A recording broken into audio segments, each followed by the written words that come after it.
Prologue, The Factory of Dysfunction. How to Create a Narcissist, Tbilisi, winter 1998. The smell hits first.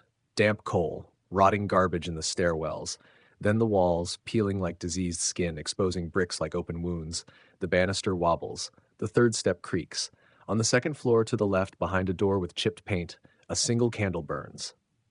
Nino sits at the kitchen table, 6 years old. Her legs dangle, unable to reach the floor.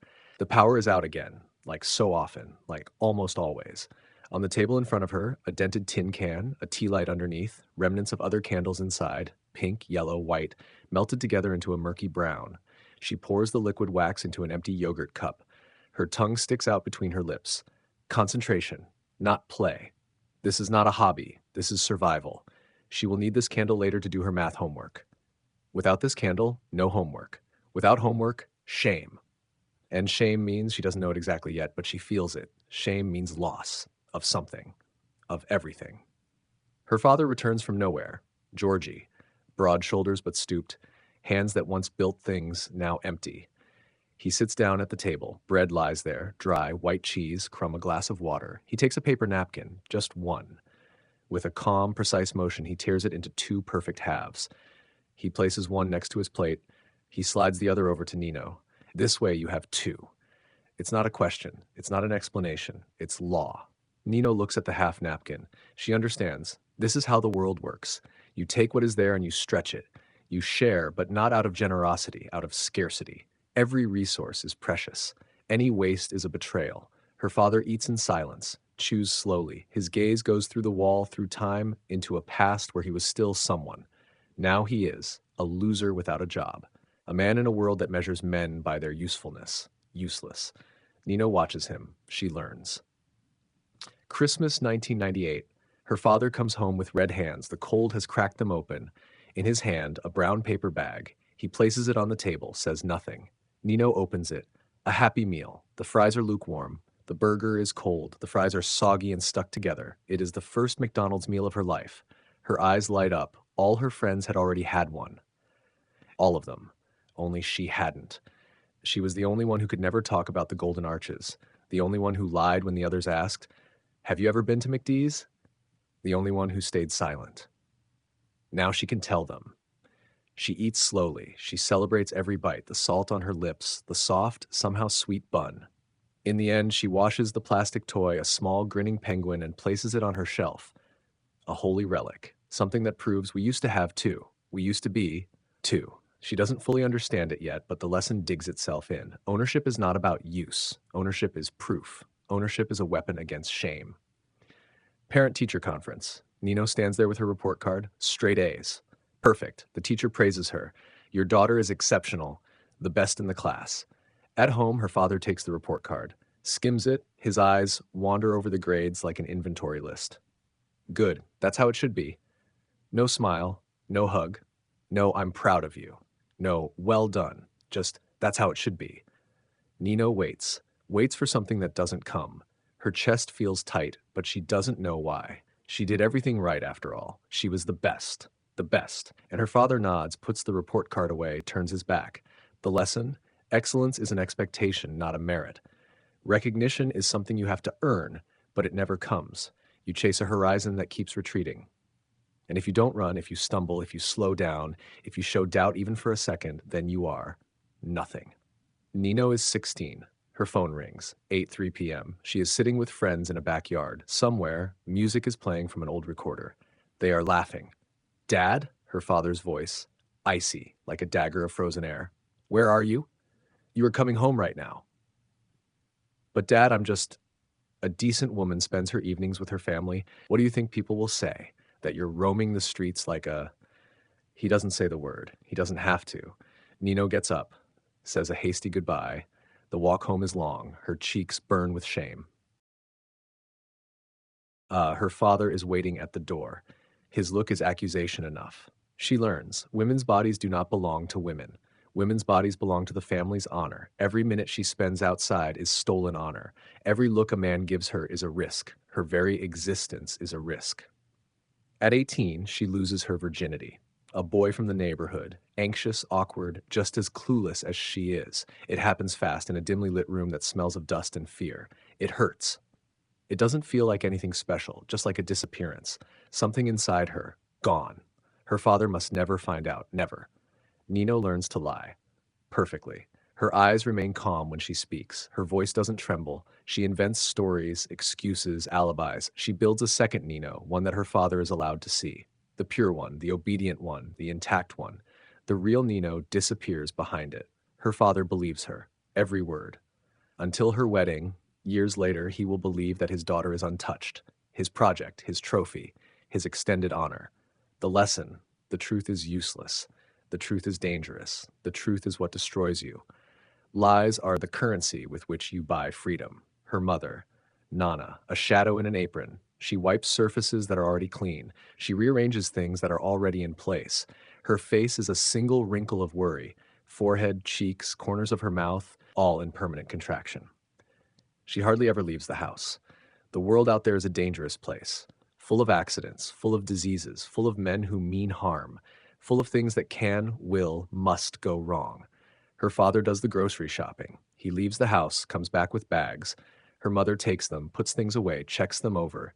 Then she retreats back into her self-made prison cell of fear. Nino watches her, watches how her mother disappears behind a curtain when guests arrive, how she makes herself smaller when her father speaks, how she never talks back, never demands anything, is never present except as a function. The lesson: being a woman has two modes, captivity or war. Her mother chose captivity. Her mother has vanished, a ghost in a breathing body. Nino watches and decides she will not vanish. What nobody sees, her mother was pregnant for 10 years, year after year. Hope, loss, hope, loss. 10 miscarriages. Not a single one made it into the world, except for Nino. She was the only one who made it through, the only one who stayed. But her parents, exhausted from the struggle for other children who never came, had little strength left for the child who was there. Nino grew up on the fringes of their attention, fed, clothed, schooled, but not seen, not heard, not touched except when she needed something. She learned, you are not enough. You are a replacement for something that never came. You are the survivor, but nobody celebrates survival. They only expect it. Nino, 16, 17, 18. She starts collecting small things at first, soap scraps from hotels, sugar packets from cafes, plastic bags folded up, stacked in a drawer, buttons that fell off clothes. You never know when you'll need it, the mother's phrase, the father's phrase, the phrase of scarcity. But for Nino, it becomes more. More than a precaution. It becomes comfort. The full drawers, the overflowing boxes, the secret hiding places, they fill something, something that is empty, something that will never be full no matter how much she stuffs into it. At 22, she has her first real boyfriend. He is older. Nice. Too nice. He wants to make her happy, constantly asks what she needs, how she feels, if everything is okay. She despises him, not consciously, not in any way she can name, but something inside her pulls back when he gets soft, when he gives in, when he doesn't fight. He is boring. He is no resistance. She starts testing him. Small cruelties, late replies, occasional mentions of other men, last-minute cancellations. She wants to see what he does, whether he stays, whether he leaves, whether he fights. He stays, always. She despises him for it, and at the same time she ties him closer, tighter, until he can no longer breathe, until he leaves. Then she tells everyone he was mentally ill, he was jealous, he suffocated her. The truth, twisted, reassembled, polished beyond recognition. By 25, she has learned men are resources. Men have money, status, security. Men want something: sex, affection, validation. You give them what they want in measured doses. You take unlimited amounts of what you need. Sex is currency, not intimacy, not connection. Commerce, a transaction where she always makes sure her price is higher than the others. Empathy is weakness. Whoever feels what others feel lets themselves be manipulated. Better, make others feel what you want them to feel. Pity, guilt, desire, fear, lies are tools. The truth is unwieldy, dangerous, unpredictable. Lies can be shaped. Lies can be adapted. Lies are loyal. She is 27 when she meets Stefan, a German businessman, lonely, searching, full of longing for real emotion. She looks at him. 1 second. 2. In her head, a calculation. The equation is set up. He has what she needs. He wants what she can give. The variables match.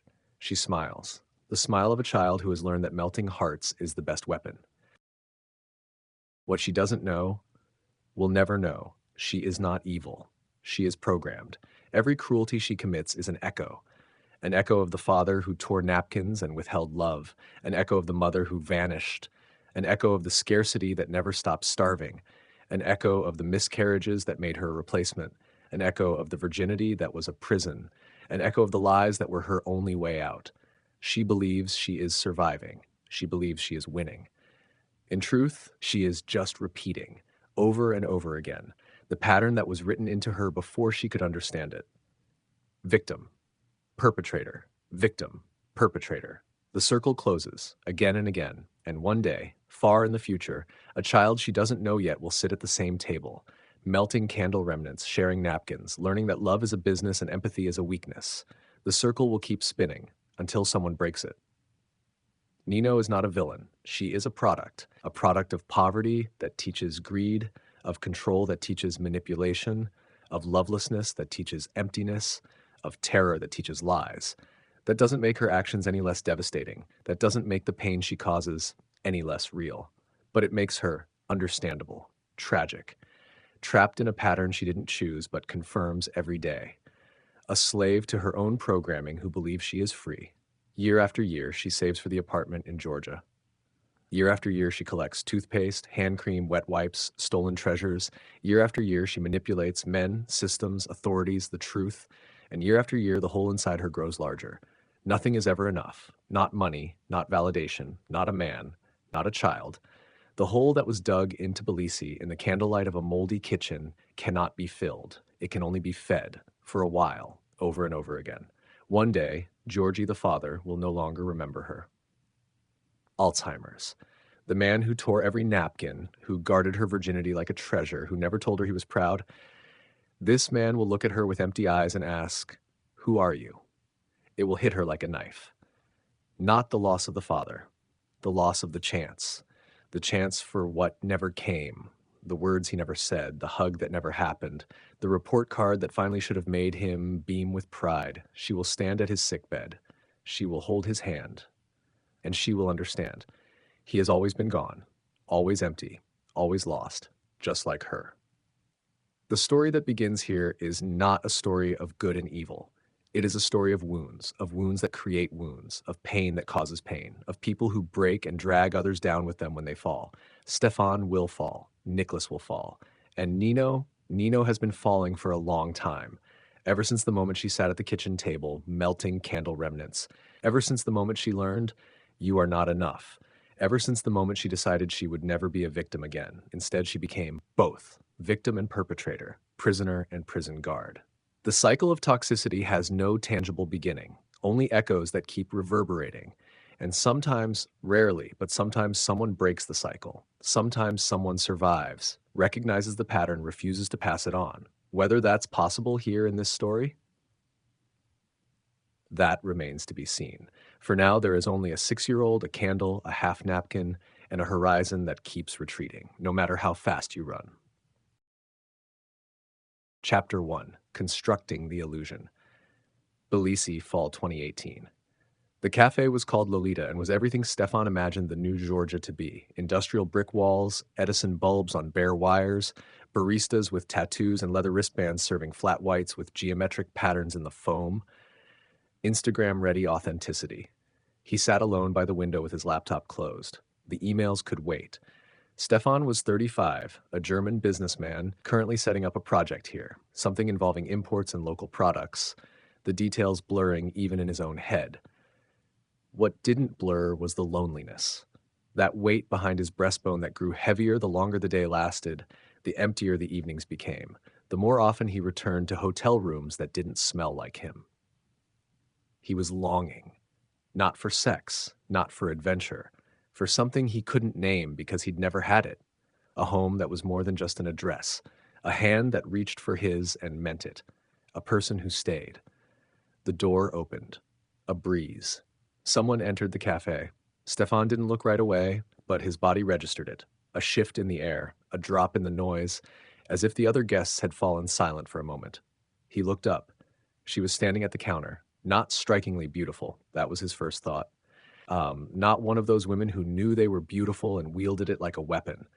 This one was curated, carefully pieced together from choices meant to look natural. The dress was feminine but not provocative, dark blue with small flowers, something a grandmother would have approved of, but cut in a way that revealed the curve of her hips. The makeup was there and not there at the same time. Her skin looked flawless, her eyelashes long and dark, but it looked like nothing like her true self, natural. Her hair fell loose and slightly wavy, as if she hadn't styled it, but as if it had just fallen that way. She ordered something. Her voice was quiet. He couldn't hear it, but he saw the barista smile, saw how his body leaned toward her, how he took a little longer to take her order. She had an effect. Her eyes found his. 1 moment. 2. She looked away, then back again. A smile, shy, almost startled, as if she had caught herself in the act. Stefan felt something flutter in his stomach. Ridiculous. He was 35, not a teenager. She took her cup and went to a table, not his, but not too far away either. He watched her while pretending to check his phone. She sat there, stirring her cup, looking out the window. Her posture was slightly hunched, as if she carried a weight on her shoulders. Vulnerable. The word came to him before he could stop it. She looked like someone who had been hurt, someone who needed a protector. He stood up before he could talk himself out of it. "Is this seat taken?" His voice. Too loud. Too German. He heard his accent and hated it. She looked up. Her eyes were brown, with gold flecks catching the light. For a split second, there was something in her eyes, a calculation, a weighing of options, lightning fast. Then it was gone, replaced by warmth. "Of course." She pointed to the chair across from her. Her voice was soft, with an accent that rounded out the consonants. Stefan sat down. His knees were shaking slightly. Ridiculous. "I'm Stefan.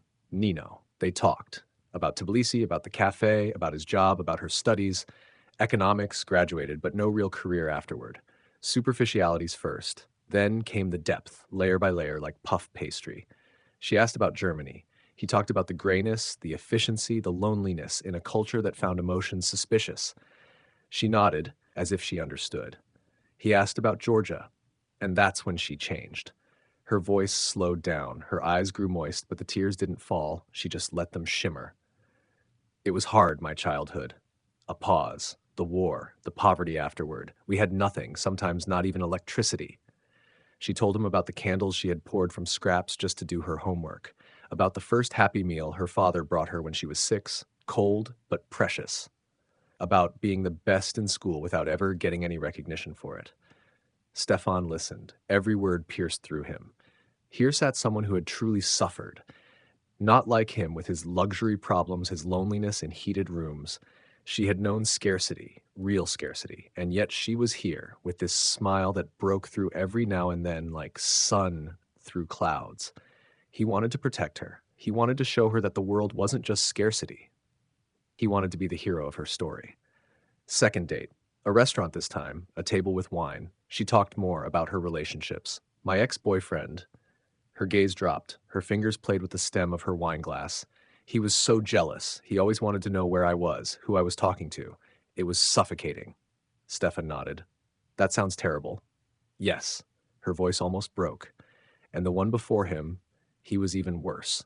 Emotionally manipulative. I think he had borderline personality disorder or something.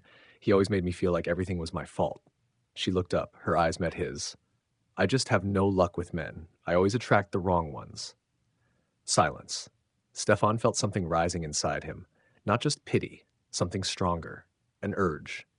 "I'm different. I'm not like those men. I'll show you what real love is." The words formed in his head, still unspoken, but already a manifesto.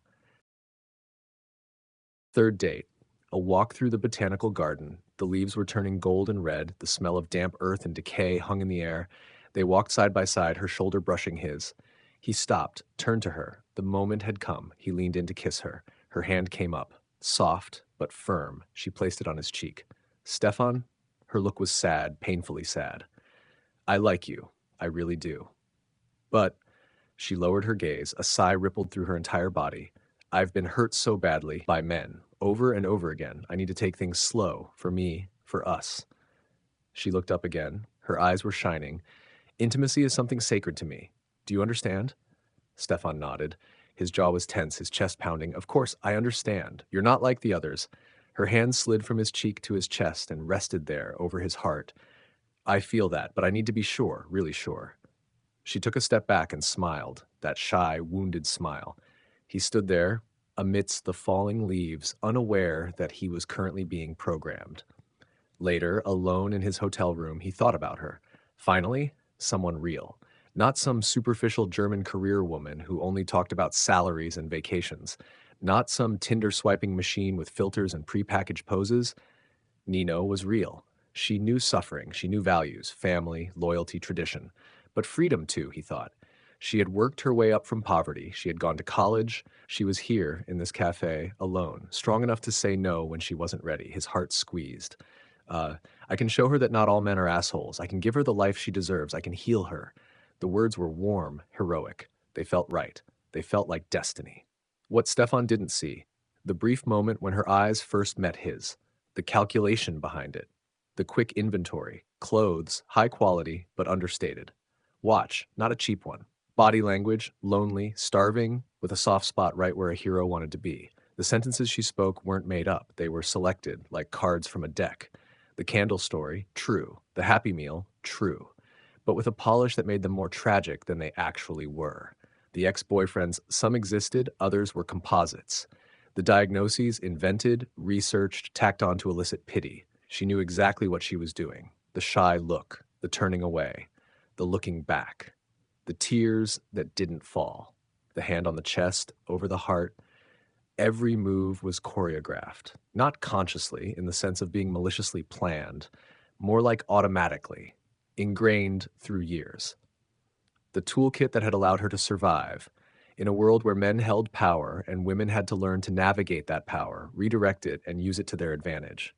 She didn't manipulate because she was evil. She manipulated because she had never learned any other way to get what she needed. The fourth date. They were at his place in the apartment he had rented. A glass of wine. The tension was physical, electric. Weeks of delays, measured touches, deflected kisses, all of it had built up the pressure. Higher and higher until it became unbearable. She sat next to him on the couch, her shoulder against his. Then she kissed him. It happened suddenly, after all the waiting. Her lips on his, soft, then hungry. Her hands at the nape of his neck. Her body molding against his. The sex afterward was intense. For Stefan, it was connection, finally arriving, finally no longer alone. Her body warm beneath his hands, her sounds, her eyes searching for his. For her, it was the lever, flipped, phase one complete.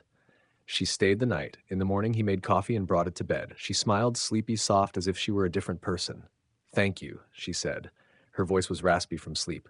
No one has ever. She broke off and shook her head. Stefan put the cup down and sat next to her. What? Nothing. That smile again. Just, you're different. You really are. He felt taller, better, significant. A hero who had finally saved his princess. He didn't know he had just been sold, that the transaction had been completed long ago, that the feeling of connection surging through his body was, in hers, a calculation, a means to an end, a beginning. In the days that followed came the flood. Messages. Hundreds of them. Good morning, my everything. I'm thinking about you every second. I have never felt anything like this. Never. Photos of her cooking, for you. Photos of little gifts she had picked up for him because you deserve it. She remembered every detail he had told her. His favorite coffee, his favorite childhood book, the name of his dead dog. She picked it up, wove it in, made him the center of her world. Love bombing. Stefan didn't know the term. He only knew the feeling. Overwhelming. A warmth flooding his body that was addictive, that made him wake up in the morning and immediately grab his phone. Is there a message? Yes. Always yes. His brain released dopamine in torrents. Oxytocin bound him, synapse by synapse. He was high, in love, hooked, and he didn't even know that the dealer knew exactly what she was doing. 2 weeks later, in bed, after sex, she lay on his chest. Her fingers traced circles on his skin. Her breath was warm. Stefan? You know, here in Georgia. She sat up slightly and looked at him. Her eyes were serious, vulnerable. A woman like me can only be with a man if there's a future, if it's serious. She let the words sink in, looked away, then back again. My family wouldn't understand if it was just a fling. They wouldn't accept me. I would be... She looked away again, swallowed, damaged. Stefan felt his heart beat faster, not from panic, from something else, from responsibility, from the feeling that now was the moment, the proof she needed. Nino, he took her hand. I'm not like the others. I'm not going to disappear. She looked at him. Tears glistened, didn't fall. Promise me. I promise. She smiled, lay back down against him. Her body relaxed. In the dark, she smiled too. Not the shy, wounded smile, a different one. The smile of a gambler who knows the pot is theirs. The hook was set, deep. What Stefan saw, a wounded woman who finally needed security, who, after all that suffering, deserved someone who would stay. What Nino saw, a man with resources, with the urge to rescue, with a soft spot where others would have put up resistance. What neither of them saw, the tragedy inherent in their shared pattern, the savior who didn't realize the rescued didn't actually want to be saved, and the rescued who had long forgotten what real connection was, if she had ever known. Two lonely people, two starving people, and between them, nothing, only projection, only hope, only the abyss disguising itself as a bridge. A month later, an argument. He had gone out with friends. Boys' night. Harmless. A few beers. When he came home, she was sitting on the couch, her face stone. Where were you? With the guys, I told you. You didn't answer for 3 hours. My phone was on silent. I thought you were different. The words hit him physically. A punch to the gut. What? She stood up. Tears rolled silently down her cheeks. Real ones this time, or manufactured. He could no longer tell the difference. All my ex-boyfriends abandoned me in the end. All of them. They were afraid of responsibility, of me. She turned away. Her back trembled. I thought you were different. I thought you would understand. Stefan stood there. His hands were shaking. Chaos reigned in his head. What did I do wrong? I was only gone for a few hours. But she's crying. She's hurting. Because of me. Nino, She turned around. Her eyes were red, but the tears had stopped. If you really love me, if you want to be different from the others. She didn't say what she meant out loud. She didn't have to. The message was clear. Prove it. Completely. And Stefan, driven by feelings of guilt he had never earned, nodded. I love you, Nino. I won't let you fall. She smiled, came to him, hugged him. In his arms he felt small, guilty, but also relieved. The storm was over, for now. He didn't know the storm was only just beginning. He started Googling engagement rings. Not because he was ready, not because he knew she was the one, but because he was afraid. Afraid of being the next in line to disappoint her, afraid of losing her. Afraid that the happiness he had finally found would burst like soap bubbles. Fear drove him. Not love, but he called it love because he didn't know any better, because he had no idea that real love wasn't built on fear, because he hadn't yet learned to recognize the difference between someone who loves you and someone who needs you, between connection and dependency, between a home and a cage. The lesson would come. Later. Brutal. Inevitable. But right now, in this moment, Stefan reached for his laptop, opened a tab, and typed in buy engagement rings, and thought, so this is what happiness feels like. Chapter 2. The Trap Snaps Shut. Love Bombing and the Initial Pressure. 3 months after the wedding. The honeymoon was a memory that already felt like a photograph from someone else's life. Tbilisi, then Batumi, then back to Tbilisi. Restaurants, beaches, embraces that still felt real. Or maybe not. Maybe that had already been the first layer of the illusion, and Stefan simply hadn't noticed. Now he was here, in their shared apartment. The first bill had come due. Stefan came home from work, tired but with flowers in his hand, white roses, her favorite. At least that's what she had said. He no longer knew if she had actually said it or if he had imagined it. He unlocked the door. The hallway was dark. Nino? Silence. Then the click of heels. She came out of the kitchen. Her face was stone, not anger, not sadness. Stone. Lifeless. Cold. Stefan stopped in his tracks. The flowers suddenly felt stupid in his hand. Why did you do that? She asked. Do what? You know exactly what. Why do you treat me like this? Stefan stared at her. His brain searched for a memory, for anything that could explain why she was talking like this. He found nothing. I brought you flowers. Oh, her voice was flat, cutting. And that's supposed to make everything better now? After what you said this afternoon? This afternoon. He had been at the office this afternoon. He had made 2 phone calls, written an email, eaten some soup. He hadn't spoken to Nino. He hadn't even sent her a message. Nino, I didn't say anything today. I was at work. Of course you'd say that now. Of course you'd deny it. Her eyes grew moist. You treat me like dirt, and then you stand here with your flowers acting like I'm crazy. The flowers hung in his hand like something he had stolen. He no longer knew what was true. That was the first night Stefan couldn't sleep. He lay next to her in bed. She had fallen asleep, her breathing quiet, peaceful, as if nothing had happened, as if she hadn't been crying tears 2 hours ago over something he had never said. He stared at the ceiling. Did I say something? Maybe without realizing it. Maybe I was unfriendly in my tone when I left. Maybe I did something that hurt her, and I don't remember. He went through the day, getting up, showering, coffee. See you tonight, honey. A kiss on her temple. She had smiled. Or had she? Had she smiled? He didn't know anymore. The memory that had sustained him his entire life suddenly felt like quicksand. It happened again, and again. 3 days later, he came home. No flowers this time. This time, caution. She was sitting on the couch staring at him. You said my food doesn't taste good. He hadn't tasted her food. He had eaten out that afternoon. Nino, I wasn't here this afternoon. Yesterday. You said it yesterday. Yesterday. He had eaten her food. He had said delicious. He remembered it because he had focused on saying something nice since the atmosphere had already been tense. I said it was delicious. The tone. Her eyes narrowed. It was the tone you said it in, like you were annoyed, like it was a chore, a burning behind his breastbone, a feeling he couldn't name. Guilt, confusion, fear. I didn't mean to. You never mean to. She turned away. Nobody ever does. He stood there, jacket still on, keys still in hand, wondering if he was going crazy. The first silent treatment came after an argument he could barely remember. Something about the laundry, or the groceries, or both. The triggers blurred because the explosions were always the same, her face shutting down, her tears coming and going like summer thunderstorms, her accusations hitting him like blows, even though he didn't understand where they came from. He had raised his voice. For the first time, I can't do this anymore. What do you want from me? I didn't say anything. Immediately, she withdrew. Tears ran silently down her cheeks. Her lower lip trembled. You see? Her voice was barely audible. Now you're yelling at me. I'm just trying to talk to you, and you're getting violent. The word hit him like a punch to the gut. Violent. He had raised his voice. That was all. He hadn't touched her, hadn't threatened her, hadn't destroyed anything. He had only raised his voice. I'm not violent. I'm frustrated because you're accusing me of things that... She turned her back to him, didn't say another word. For 3 days, she didn't speak a word to him. No, good morning. No, I'm going to sleep. Nothing. Only monosyllabic answers when he asked her directly. Yes? No?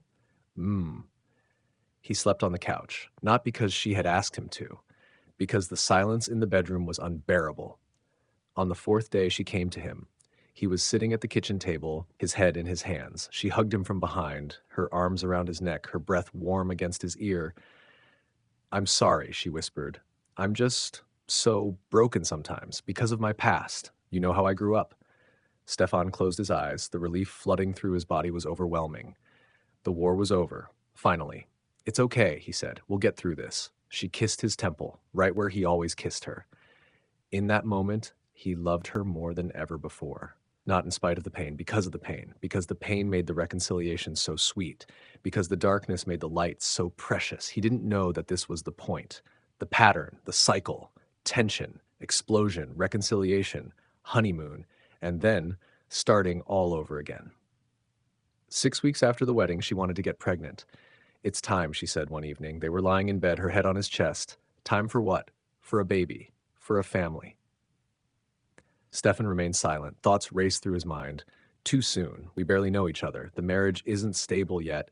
We fight so much, but he didn't say any of that. He said, if you're ready. She smiled. The smile he had loved in the beginning, the smile that appeared less and less frequently. 2 weeks later, she was pregnant. The news came on a Thursday. She was standing in the bathroom, the test strip in her hand, the test's 2 lines. What did he feel? Joy. Yes, there was joy, a baby, his baby, a part of him that would live on, proof that he had created something lasting. But beneath the joy, fear, cold, creeping. The question he didn't dare to ask himself, is this really a good thing? He pushed it away, hugged Nino, kissed her, even cried a little or pretended to. He didn't even know anymore. We're going to be a family, she said. Her eyes were shining. In that moment, he believed it. 16 weeks later, the miscarriage. It happened without warning. Bleeding, cramps, then the hospital. White walls, the whir of machines, the doctor saying, "I'm sorry." Stefan collapsed. Not on the outside. He stood there, held her hand, said the right things. But on the inside, a cave-in. A building collapsing in on itself. A child, his child. Gone. He cried in the hospital parking lot. Alone. His body shaking with sobs he couldn't control. When he returned to the room, Nino was lying in bed. Her face was neutral. Not sad. Not contorted in pain. Neutral. "It's not that bad," she said. "We'll just try again." Stefan stared at her. "We just lost our child." "I know." She shrugged. Actually shrugged. "But that's life. You move on." He looked for tears in her eyes, for a tremor in her voice, for any sign that she was grieving. He found nothing. 2 days later, she was at home, sorting clothes. Baby clothes they had already bought. She put them in a box without hesitating. "Where should I put these?" she asked. Stefan couldn't answer. His throat was tight. "In the basement," she suggested. "Or should we donate them?" "Donate them." Clothes for a child that no longer existed. I need a minute." He went out onto the balcony. The cold air bit into his cheeks. He breathed. Once, twice, 3 times. In his head, an alarm that wouldn't stop ringing. Something is wrong. This reaction isn't normal. People mourn their children. They break down. They cry. They need time. But Nino was sorting baby clothes as if they were waste paper. Maybe everyone is different, he told himself. Maybe she's grieving on the inside. Maybe she just doesn't want to burden me any further. He believed it. Because he wanted to believe it. Because the alternative was too horrible. The weeks that followed, a slow descent. The arguments became more frequent, the reasons became smaller. A wrong word, a wrong look, a wrong reaction, anything could trigger an explosion. Stefan learned to stay quiet, to nod, to say, "You're right," to say, "You're right, I'm sorry." Even when he didn't know what he was apologizing for, he was walking on eggshells, permanently. Every step calculated, every word weighed, every gesture scrutinized before he made it. Was that a smile or a grimace? Did I answer too quickly or too slowly? Was my "I love you" enthusiastic enough? The questions were endless, and the answers were never right. "Do you know what I want?" The question came every evening, sometimes at noon, sometimes in the morning. She didn't ask it as a question. She posed it as a test. "What do you want, Nino? If you really loved me, you would know." He failed, always, no matter what he said. "You want me to spend more time with you?" "No." "You want us to take a trip?" "No." "You want me to—" Forget it. You don't understand anyway." She turned away. He was left behind, feeling like he had failed an exam without knowing what subject it was for. The business they had built together, an online delivery service for Georgian specialties, began to suffer. Stefan worked 16 hours a day. He took care of orders, deliveries, accounting, customer complaints. Nino helped. She stood in the kitchen and watched him. "You're wasting too many potatoes. The foil is too thick." "Why did you pack it like that? That's wrong." Every move was commented on. Every gram of material was counted. The stinginess that had been survival in her childhood now became a weapon. Stefan said nothing. He nodded. "You're right." All he wanted was peace. A hug without an ulterior motive. A thank you without a following "but." An evening where they simply sat together and laughed. But the laughter had disappeared, replaced by vigilance, by fear, by the constant feeling of walking through a minefield. One evening, he tried. Sometimes I just wish for harmony, for us to sit together, watch TV, laugh, just like that." Nino looked at him. Her gaze was empty, not angry, not sad, empty. "There is harmony when everyone does their duty." She got up and left. He remained seated. The words echoed in his head. Duty, that was what he was to her. A duty, a resource, a means to an end. But he couldn't see it yet, not fully. The realization was there, at the edge of his consciousness, but he refused to look at it. Instead, he told himself, "She's hurt. She needs time. If I just give enough, she'll heal." He gave, and gave, and gave, until there was nothing left. But he didn't know that yet. That would come later. For now, there was only the next night on the couch, the next morning where he got up early to make her coffee, the next apology for something he hadn't done, and the quiet, growing certainty that he was caught in a trap. "I love you," he said before turning off the light. She didn't answer. The silence was louder than any scream. Chapter 3. The Mass Crumbles. Gaslighting out of nowhere. 6 months of marriage. Stefan had stopped count how many times he had apologized, for things he had said, for things he hadn't said, for thoughts he might only have thought. The apologies had become a reflex, a muscle that twitched automatically the moment her eyebrow raised.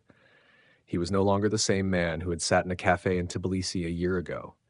That man had had plans, dreams, an idea of what his life should look like. That man was gone, replaced by someone who only reacted, who merely survived. The pattern had solidified. It always began the same way. An accusation that came out of nowhere, an insult he had allegedly voiced, a look that had allegedly been degrading, a tone that had allegedly sounded annoyed. "You said my dress looks ugly." Stefan blinked. He remembered the morning. She had put on a blue dress. He had said, "It suits you." 3 words. Neutral. Friendly. "I said it suits you." Exactly, with that tone. Her eyes narrowed. "As if you were lying. As if you were only saying it because you had to." "Nino, I meant it. It really looks good. Now you're trying to save it. But I heard your first tone. The real one." Stefan opened his mouth to argue, then closed it again. There was no point. There was never any point. "You're right," he said instead. "I'm sorry." The words felt like ashes on his tongue. Reality began to blur. He caught himself recording his own conversations, secretly, on his phone. Not to monitor her. To check himself. To listen back later and see if he had really said what he thought he had said. One evening he sat on the toilet, headphones in his ears, listening to a recording from that morning. His voice, "I'm going to work now. See you tonight." Her voice, "Okay." His voice, "I love you." Silence. Then the click of the door. He had said, "I love you." He could hear it, loud and clear. But that evening she had accused him of leaving the apartment without a word, of ignoring her, of treating her like thin air. He listened to the recording again, and again, and again. His voice was there, clear, unmistakable, but she had claimed he hadn't said anything, in his head, a buzzing, a feeling as if the ground were shifting beneath him. Who was he supposed to believe, the recording or her? The answer should have been obvious, but it wasn't. The accusations grew more complex. It was no longer just about words, it was about intentions, subtext, things he had allegedly thought but not said. "I know what you're thinking." She stood before him, arms crossed, her gaze piercing. "What am I thinking?" "You think I'm ungrateful. You think I should thank you for everything you do. You think I owe you something." Stefan shook his head. "I didn't think that." "You're lying." Her voice grew louder. "I can see it in your face. I can see it in your eyes. You think I'm a burden." "Nino, don't say my name in that tone." He fell silent, a lump in his throat, heavy as lead. What tone was that? He didn't know. He only knew that he had failed again, that he was the guilty one again, that he had landed on his knees again without understanding how he had fallen. The worst part was the reconciliation. After every storm came the calm, and the calm was sweeter than anything he had ever known. She came to him, soft, tender, her fingers in his hair, her lips on his forehead. "I'm sorry I reacted that way. You know how I am, my childhood, my father." And he forgave her. Every time. Because the relief was so overwhelming that he forgot everything else. Because the pain before made the peace after so precious. Because he was addicted. Addicted to the highs that only came after she had shoved him into the lows. He didn't know it. Not yet. But his body knew it. His hormone system had been rewired. Dopamine, cortisol, oxytocin, they danced to her tune. A Thursday in November. He came home early. The apartment door was ajar. Strange. Nino always locked it, twice. "A habit from Georgia," she said, "where you couldn't trust anyone." He stepped inside. The apartment was quiet. "Nino?" No answer. He walked down the hall, into the living room. Empty. Into the kitchen. Empty. Then, a noise from the bedroom. Drawers opening and closing. He opened the door. Nino was standing in front of the closet. His closet. His. She was rummaging through his things. Shirts lay on the bed, jumbled like a battlefield. "What are you doing?" She jumped, spun around. For a second, a single second, he saw something in her face. Something cold. Something calculating. Then it was gone. Replaced by indignation. "I'm looking for my earring. Don't you remember? I told you I lost one and thought it might be in your pockets." She had never told him that. He was sure of it. Almost sure. I don't remember." She rolled her eyes. "You never listened to me." He helped her look. Didn't find an earring. She said it wasn't that important. "Forget it. Come eat." But something lingered. A splinter under the skin that wouldn't stop stinging. What had she really been looking for? The bank statements. He checked them for the first time in weeks. Not out of suspicion, out of necessity. The business was running, but not as well as he'd hoped. His eyes wandered over the numbers. Income, expenses. The usual items: rent, electricity, insurance, groceries, then unknown charges. Small amounts scattered throughout the month. 30 euros here, 50 there, 20, 45. The names of the stores meant nothing to him. Fashion, cosmetics, online shops. He added them up. Almost 700 euros in 1 month, money he hadn't spent. He went to her. Nino, I looked through the bank statements. There are purchases I don't recognize. She looked at him, unfazed. That's my money. It's coming from my account. We're married. It's our money. But you have your own account. Why? Because I'm saving. Her voice grew sharper. For us, for our future, for the apartment in Georgia, so that someday we'll have a home of our own, while you spend everything on your pointless projects. Pointless projects. His business. The business that fed them both. He opened his mouth, closed it again. What was he supposed to say? She was saving for the future, for the two of them. That was a good thing. Right? He nodded, said nothing more. But that night he lay awake staring at the ceiling. 700 euros, her pocket money from his account, while she chided him for every wasted inch of aluminum foil. The pattern became clearer. To everyone but him. His mother called, once a month, dutifully. How are you doing, sweetheart? Good. Everything's good. You sound tired. I'm working a lot. And Nino, how is married life? A pause. What was he supposed to say? That his wife accused him of things he had never done? That he secretly recorded conversations to fact-check his own perception? That he no longer knew who to trust, her or himself? Good, he said. We're still getting to know each other. After 6 months, you never stop learning. A laugh that sounded fake, even to his own ears. His mother said nothing more, but he felt her worry through the line. That maternal antenna that knew when something wasn't right. Take care of yourself, Stefan. I will. He hung up, stared at his phone. Take care of yourself. What did that even mean? How did you take care of yourself when you no longer knew who you were? An evening in December. Snow was falling outside, large white flakes glittering in the glow of the street lamps. They sat together on the couch. For once, peace. She was watching a movie. He was reading. Her shoulder was touching his. He took a chance. Nino? I've been thinking about us. She turned her head. Her eyes were watchful, but not yet hostile. Sometimes it feels like we're talking past each other, like we experience the same situations completely differently. She said nothing. He continued, I'm trying to do everything right, but no matter what I do, it never seems to be enough. And I wonder, what do you wonder? If maybe we need help, a therapist, someone who... Her face changed, the warmth vanished, replaced by something he couldn't name, something hard. You want a therapist. Her voice was flat. Because you think I'm crazy. I didn't say that, but that's what you mean. She stood up. You think I'm the problem, that everything is my fault. Typical. Just like my ex-boyfriends, always blame the woman. Nino, I don't want to hear another word. She walked to the bedroom door.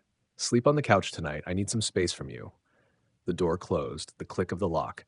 Stefan remained seated. The TV was still on, some comedy, laughter spilling from the speakers. He had tried to fix something. Instead, he had made it worse. Again. The next morning, she acted as if nothing had happened. Coffee on the table, a smile, a good morning, honey. He played along. What else could he do? But something inside him had broken, a final resistance that had refused to give up. It was still there, somewhere, buried deep, but it had grown quieter, exhausted, defeated. The mask was crumbling, not hers, the mask of the functioning husband, of the patient partner, of the savior. Underneath, a man who was slowly drowning, and no one saw it, not even himself. Chapter 4, he was the resource, the slave in his own business. The business was eating him alive. Every morning at 6 o'clock, Stefan stood in the kitchen of their small apartment in Tbilisi, prepping the orders. Lobiani, khachapuri, king kali, Georgian specialties for German tourists and expats longing for a taste of home. What had started as his business idea had long since become their joint project. At least, that's what she called it. He chopped, he kneaded, he packaged, he delivered. She watched. You're cutting off too much. Her voice came from the threshold where she was leaning, arms crossed, with the look of a foreman in a labor camp. Stefan looked at the potato in his hand, a normal cut, maybe a centimeter of peel. That's the normal amount. That's wasteful. She stepped closer, took the knife from his hand. Her fingers were cold. Look, like this. She sliced, millimeter thin. The peel fell away like paper. That's how you save. He said nothing, took the knife back, cut like her. The potato looked like a deformed knot when he was done. But he said nothing. Every material was counted. Why did you use so much aluminum foil? He was just wrapping an order. 3 khachapuri, 2 lobiani, 1 order of kinkali. The foil was maybe 2 inches too long. It seals better, keeps it warm. You can do it with less. She tore a piece off, held it up like a piece of evidence in court. This right here is too much. Do you know how much aluminum foil costs? He knew. He paid for it. With his money. But he said nothing. The criticism never stopped. Too much salt, too little cheese, too much dough, too little filling. The delivery route was wrong. The packaging was sloppy. The label was crooked.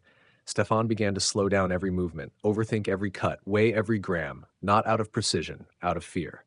He worked like a man who knew his every move was being watched and judged. Like a prisoner who knew the guards never slept. And the crazy part was he was paying for this privilege. Everything. Every cent, every bill, every expense. The rent, his money. The groceries, his money. Her clothes, his money. Her cosmetics, his money. The business, his money. She had her own account. No money was ever spent from it. It was saving, she said, for their future together, for the apartment in Georgia, for later. The man provides for the family, she said it often, casually, as if it were a law of nature, as self-evident as gravity. That's his duty. That's his role. That's how it works. Stefan nodded, because he didn't have the strength to argue, because he himself didn't know what he believed, because the resistance in him had died out long ago. He worked. He earned. He gave. She took and took and took. Gratitude? There was none. Gratitude was superfluous. He was just doing his duty. Why should you thank a slave for doing his job? The numbers didn't lie. Stefan sat in front of his laptop one evening, the bank statements on the screen, the words blurred before his eyes. Income, expenses, the balance at the end of the month, red again, like every month. He scrolled through the items, the usual things, rent, electricity, internet, groceries for the business, then the other things, her things, 300 euros for an online shop, cosmetics, 150 euros for a dress he had never seen, 90 euros for shoes, 200 euros here, 80 there, 40, 60, 75. He added it up, almost 1,000 euros. In 1 month, on things he knew nothing about from his account. He went to her, carefully, the way one approaches a sleeping animal with teeth. Nino, I took a look at the finances. We're spending more than we're making. She looked at him, unfazed. Then make more. 3 words, like knife stabs. The business can't bring in any more. The market is limited. I'm already working 16 hours a day. Then get a side job. When? I sleep 4 hours a night. Other men manage it. She turned away. You always find excuses. Stefan stood there, the laptop still in his hand, in his chest, a burning. In his head, emptiness. Excuses. He worked 16 hours a day, 7 days a week. He paid for everything. He wasn't allowed to treat himself to anything but the bare essentials. And she bought dresses and cosmetics and called his exhaustion an excuse. He said nothing. He went back to the laptop and looked for side jobs. The transactions became clearer the longer he looked. His money flowed to her in a steady stream, like blood seeping from an open wound. She gave nothing back, not a cent. Not for his food, not for his coffee, not for his clothes, which were slowly falling apart. Once, he dared to bring it up. You could contribute something too, from your account. Her gaze turned icy, not angry, cold, calculated. The money in my account is our security, our safety net. You don't want us to end up with no reserves, do you? But I don't have any reserves left. Everything goes. Because you can't manage to earn enough. She stood up. If you were a real man, you'd be able to provide for us without whining. A real man. The words stuck like splinters in his skin. He turned them over and over, looked for a rebuttal, found none. Maybe she was right, maybe he wasn't enough, maybe it was his failure, not hers. He began to doubt his own worth, not just as a husband, as a human being. What did he bring to the table? What was he capable of? What was he worth? The answers he found were thin. frighteningly thin. He could work, that was all. Work and pay, and even that didn't seem to be enough. One evening, he tried one more time. He came home exhausted, his hands still smelling of dough. She was sitting on the couch, phone in hand, scrolling through Instagram. He sat down next to her. Tried to take her hand. Nino. Hmm? Sometimes I just wish for a little peace, for us to sit together and talk, without accusations, without criticism, just being together. She looked up. Her gaze was empty, not hostile, not sad. Empty. There is harmony when everyone does their duty. He waited for more, for an explanation, for a sign that she understood what he meant. I'm doing my duty, she said. Are you doing yours? Then she got up and went into the bedroom. Spanuski remained seated. The TV was on mute. Some show, people laughing. In that moment, he understood, not entirely, not completely yet, but a part of it. To her, he wasn't a person. He was a function, a paycheck with legs, a tool you used and put away when you no longer needed it. Love that had never existed, only transaction. He provided money, status, security. She provided what exactly? Sex, occasionally. Her presence when it suited her. Accusations, always. The trade wasn't fair. Had it ever been? He thought back to the early days, to the cafe in Tbilisi, to her smile which had seemed so vulnerable, to her stories of poverty and scarcity that had broken his heart. Now he saw it differently. The stories had been true, the poverty, the scarcity, the fear, all real. But her reaction to it hadn't been to heal. Her reaction had been to take, to hoard, to control. She had learned that the world was a zero-sum game, that every euro she didn't have was a euro she was missing, that people were resources to be used before they used you. He understood it. Intellectually, the childhood that had shaped her, the scars she carried, but understanding didn't lessen the pain. Understanding didn't pay the bills. Understanding didn't feed the hunger in his own heart. The weeks passed, the months. Stefan worked, more and more, up earlier to bed later. No weekends, no holidays, only work. His body began to react, headaches that wouldn't go away, a tremor in his hands that came and went, a racing heart at 3 a.m. when he was supposed to be sleeping. He ignored it. What else could he do? He was the resource, and a resource couldn't afford to break down. A Sunday in February, he had managed to carve out an hour of free time, a single hour. He sat down on the couch, closed his eyes, breathed. Footsteps. She came out of the bedroom. What are you doing? I'm resting. Resting. Her voice was sharp. While I'm busy with the housework all day? While I'm doing everything by myself? He opened his eyes. The housework. She had washed a cup this morning and moved the remote from the table. I've been working all week, 16 hours, every single day. And I haven't. I take care of everything around here. You just don't see it. He wanted to ask, what exactly? But he didn't. He knew what would happen, the argument, the tears, the silent treatment. You're right, he said instead. I'm sorry. He got up and went back to the kitchen, to work, to the potatoes and the aluminum foil and the orders that were waiting. 1 hour of rest. Too much to ask. The price was getting higher, not just financially, physically, emotionally. Stefan began to not recognize himself anymore. The man he had been, confident, planning ahead, full of dreams, was gone, replaced by a shadow that only functioned. Wake up. Work. Endure criticism. Apologize. Sleep. Repeat. That was his life now, and the worst part was he believed he deserved it. Somewhere, deep in his worn-out brain, the conviction had taken root that he wasn't enough, wasn't working hard enough, wasn't earning enough, wasn't good enough. Her voice was in his head permanently. Even when she wasn't speaking, he was the resource, and resources had no value beyond what they produced. Chapter 5. The Forced Pregnancy. The Child as Weapon and Accessory. The relationship was dying. Stefan knew it. Somewhere in the part of his brain that wasn't yet completely worn out, he knew that what they had wasn't a life together. It was a slow war where only one person fought, and the other just stood there and took the blows. He took refuge in his work. Get up before she woke up. Come home when she was already in bed. In between. 16 hours in which he didn't have to think about her. 16 hours of peace paid for with exhaustion.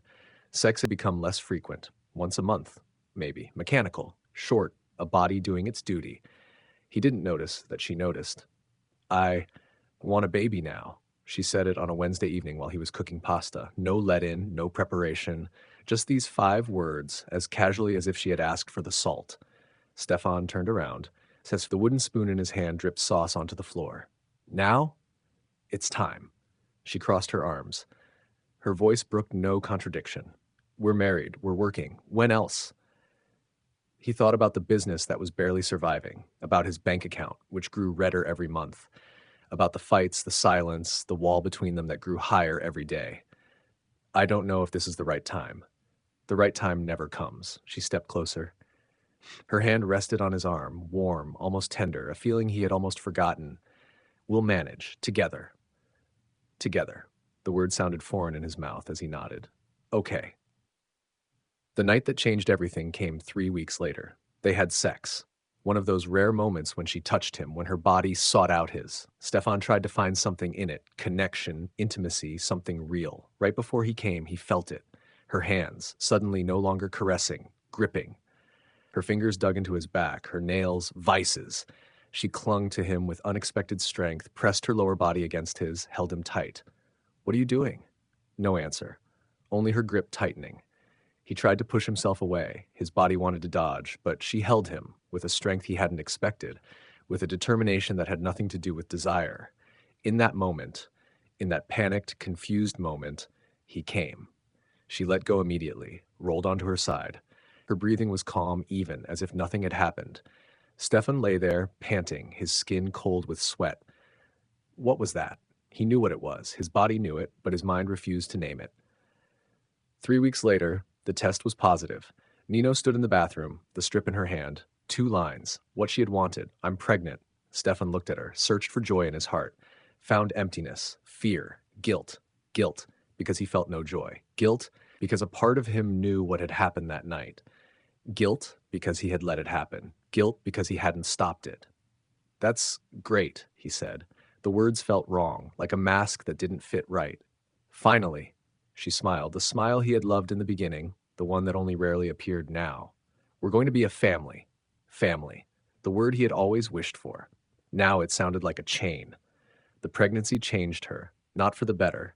She became public. Everything became public. Instagram, Facebook, new photos every week. Her belly growing, her in maternity dresses glowing, her hand on her swelling stomach. Hashtags, mom life, pregnancy bliss, soon to be 3, blessed life. The comments flooded in. Hearts, congratulations, admiration. Strangers writing to tell her how beautiful she looked, how happy she must be, how perfect her life was. Stefan rarely appeared in the photos. If he did, he was on the edge, blurry, a supporting character in her story. The real life behind the pictures was different. She didn't talk to the unborn baby. Stefan noticed it sometime during the 5th month. He lay awake watching her in the half light. Her hand rested on her stomach, but not tenderly, automatically, like pulling a blanket over yourself. Other mothers, he had read about it, heard about it, talked to their babies, sang to them, gave them names before they were born. Nino did none of that. Have you thought about names yet? He asked once. Nicholas. No deliberation, no discussion, just one word. Nicholas? Why Nicholas? It sounds good, fits our situation. What situation? German, but not too German, so he fits in everywhere. Fits in everywhere. A strategic decision, a brand stamped onto the child before he could even take a breath. Stefan said nothing more. The reality behind the hashtags, Nino was constantly irritable. Every wrong word, and every word was the wrong word, triggered a storm. You didn't ask me how I'm doing. You came home too late. You don't care enough. You don't understand what I'm going through. Stefan nodded, apologized, tried to make it right. It was never right. It could never be right. And between the storms, the phone. Always the phone. For hours, she scrolled, posted, checked the likes. The virtual world where she was the perfect mother was more real to her than the apartment they lived in. The birth came in October, delivery room, Tbilisi. Stefan stood next to her, held her hand. She wasn't squeezing it. She stared at a spot on the ceiling, focused but absent. Her face was determination, no fear, no anticipation, a task that needed to be completed. Nicholas came into the world, a scream, red, alive. Stefan took him in his arms. In that moment, in that one tiny moment, he felt something pure. Love, not for Nino, for this little being who had done nothing but exist. He cried. Nino lay exhausted in the bed. The midwife placed the baby on her chest. She looked at him, analyzing, a scrutinizing gaze. He looks healthy. No, hello, my little one. No beaming smile, no weeping with joy, only he looks healthy, like a goods delivery. The weeks that followed showed him the truth. Nino with Nicholas on camera, glowing, affectionate, the perfect mother. Photos of her holding him in her arms, pressing him against her, smiling at him. Nino with Nicholas when the camera was off, absent, irritable. When Nicholas cried and Stefan wasn't there, she often let him scream. He has to learn, she said. Those words so cold. The interactions were functional, diapering, feeding, putting him down, no playing, no goofing around, no pointless carrying him around just because it felt good. Stefan took over whatever he could. Early in the morning before work, late at night after work. The moments when he held Nicholas in his arms and sang soft songs to him were the only moments he still felt human. Nino barely noticed. She was busy with her phone, with the likes, with the image she presented to the world. The child was an accessory. Stefan realized it slowly, week by week. Nicholas hadn't been born because she wanted to be a mother.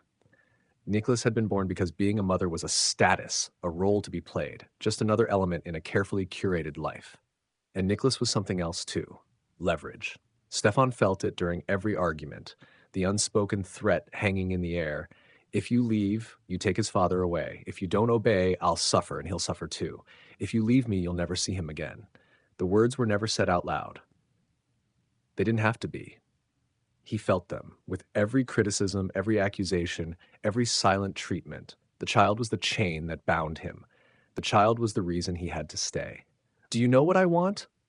The question came out of nowhere as usual. Nino stood before him, Nicholas in her arms, her gaze piercing. Stefan swallowed. The answer he gave would be wrong. He already knew that. What do you want? If you don't know, you've never understood me. She turned around and walked away. Nicholas looked over her shoulder. His small eyes found Stefan's. For a moment, a single moment, there was something, a connection, a thread connecting them. Then she was gone. The door closed. Stefan stood in the hallway, alone with the echo of her footsteps. He stayed, not because he was happy, not because he loved her, but because he couldn't leave. The moral framework that had shaped his entire life, responsibility, duty, honor, kept him trapped. Men who abandoned their children were cowards.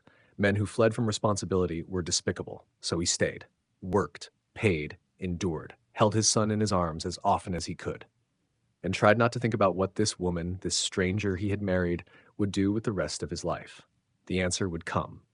Later, harder, more inevitable.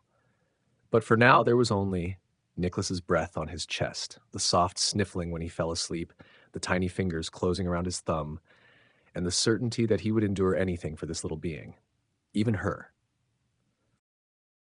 Chapter 6, The Nightmare of Birth. A new hostage. Nicholas was 3 months old when Stefan thought for the first time, it can't go on like this. The thought came at 4 a.m. He was sitting in the living room, Nicholas in his arms, the little body finally quiet after an hour of screaming. Nino was asleep in the bedroom. The door was closed. She had closed it when the crying started. I need sleep, she had said. You take care of him. He took care of him. Like every night, like every day, like always. Nicholas's breath was warm against his neck, steady, peaceful, a small miracle amidst the destruction. Stefan looked out the window. The street lamps cast orange light onto the empty street. Somewhere, a dog barked. It can't go on like this. The thought was clear, inescapable, and completely useless, because he knew it would go on, exactly like this, until he broke. The days had taken on a new structure. Stefan got up at 5. Nicholas was awake, hungry. Make a bottle, feed him, change his diaper, then prepare for work, orders, deliveries, the business that was barely surviving. Nino slept until 9, sometimes 10. If Nicholas cried while she was sleeping, she didn't come. I'm exhausted, she said. The body needs to recover. Her body had been recovering for 3 months. When she got up, she went into the bathroom for a long time, then makeup, carefully applied, then her phone. For hours. The photos for Instagram were taken in the late morning when the light was good. Nino with Nicholas, glowing. Mom bliss, my little miracle, love at first sight. The likes flooded in. The comments. You look so rested. How do you do it? Dream mom. Stefan sometimes took the photos, stood behind the phone and snapped the pictures while she posed, watched as she chose the perfect picture, applied the filters, typed the hashtags. Then she put Nicholas down and went back to her phone. and Stefan picked his son up again. The reality behind the pictures was absence. Nina was physically there in the apartment, in the same room, but she wasn't present. Her gaze passed right through Nicholas as if he were made of glass. When he cried, she rolled her eyes. Again. When he laughed, she barely looked up. When he reached for her, she passed him off, to Stefan, to a blanket, to anything that wasn't her. Stefan watched her, tried to understand. Postpartum depression? He had read about it, had offered to have her see a doctor. Her answer, I'm not sick. I'm just tired because of you, because you don't help enough. He helped 16 hours a day, but he said nothing. The daily question kept coming. Do you know what I want? Nino stood in the kitchen. Nicholas lay in his bouncer. Stefan was cooking dinner. The question came like a thunderstorm, without warning, but following a familiar pattern. He gave up guessing. The answers were always wrong anyway. What do you want? If you don't know, you've never understood me. She turned around and went into the bedroom. The door clicked shut. Nicholas looked at Stefan, big eyes, not yet understanding, but taking it in, taking everything in. Stefan smiled for him, even if the smile was just a mask. The comparisons began. Nino scrolled through Instagram like a scanner, taking everything in, analyzing, evaluating. Other women, other mothers, other lives. Look, she already has a new stroller, the big one. Her apartment is much nicer. She's already skinny again after 3 months. Stefan nodded. What was he supposed to say? But the comparisons had a price. And he was the price. Why can't we have that? Why don't you earn more? Other men manage it. Other men. The myth that haunted him. The invisible competitors who were always better, always earned more, always gave more. He was never enough, no matter what he did. The business was dying slowly. Stefan saw the numbers month after month. Revenue was dropping. Expenses were rising. The savings he had built up over years melted like snow in spring. He worked more, slept less, saw Nicholas less often. But it wasn't enough. You need to change something, Nino said one evening. Not as a suggestion, as an order. What should I change? I don't know. That's your job. You're the man. The man. The role that meant everything and explained nothing. The man earned, the man solved problems, the man didn't fail. He failed, a little more every day. In the 5th month, he started having thoughts of escaping. Not escaping Nicholas. Never Nicholas. But escaping her, the apartment, the accusations, the constant feeling of not being enough. Sometimes lying awake at night, he imagined what it would be like to just leave. Close the door, get in the car, drive off somewhere. Nowhere. Just away. But then he thought of Nicholas, of the little fingers closing around his thumb, of the smile that appeared when he walked into the room, of the only person in the world who still needed him, really needed him. And he stayed, trapped, not by love for her, by love for him. The idea came from her. We're moving to Germany, she said it on a Sunday morning while Nicholas was playing. Her voice was firm, decisive, not a suggestion, an announcement. Stefan looked up. Germany? That's where the future is. Better schools for Nicholas, more opportunities. The system supports families. The system. He knew what she meant. The Georgian Facebook groups where women raved about Germany, child benefit, welfare, housing assistance, a state that paid out as long as you had the right papers. It's not as simple as you think, he said. The German welfare system, I know how it works. Her eyes narrowed. Do you think I'm stupid? He didn't think so. He knew she was intelligent, smart, calculating. That was exactly the problem. The weeks that followed were planning. Nino researched night after night. Which city, which benefits, which rights. She talked to acquaintances who already lived in Germany, gathered information like loot. Stefan felt like an observer in his own life. The decision had been made without him. His job was just execute it. He looked for apartments in a mid-sized city where his brother lived. He calculated costs, submitted applications, planned the move. She watched, commented, criticized. That's too expensive. That's too small. That's in a bad neighborhood. In the end, he found something she accepted. A 2-bedroom apartment, bright, modern, expensive, more than he could afford. We'll take that one, she said. He signed the lease. Before he flew to Germany, she sold his things. He found out after he had left. Furniture that belonged to him. Electronics he had bought. Things that had been his life. We needed the money for the move, she said on the phone. You weren't there. A portion of the money went to her parents. He didn't ask how much. What choice did he have anyway? The day of his flight. He stood in the Tbilisi airport, his backpack on his back. Nino held Nicholas in her arms. His son was 10 months old now, big enough to smile when he saw him, big enough to try saying "Dada," even if he couldn't quite get it right. Stefan took him in his arms, held him tight, breathed in his scent. "I'll get everything ready," he said. "For you. For us." Nino nodded impatiently. "Hurry up, I don't want to stay here forever."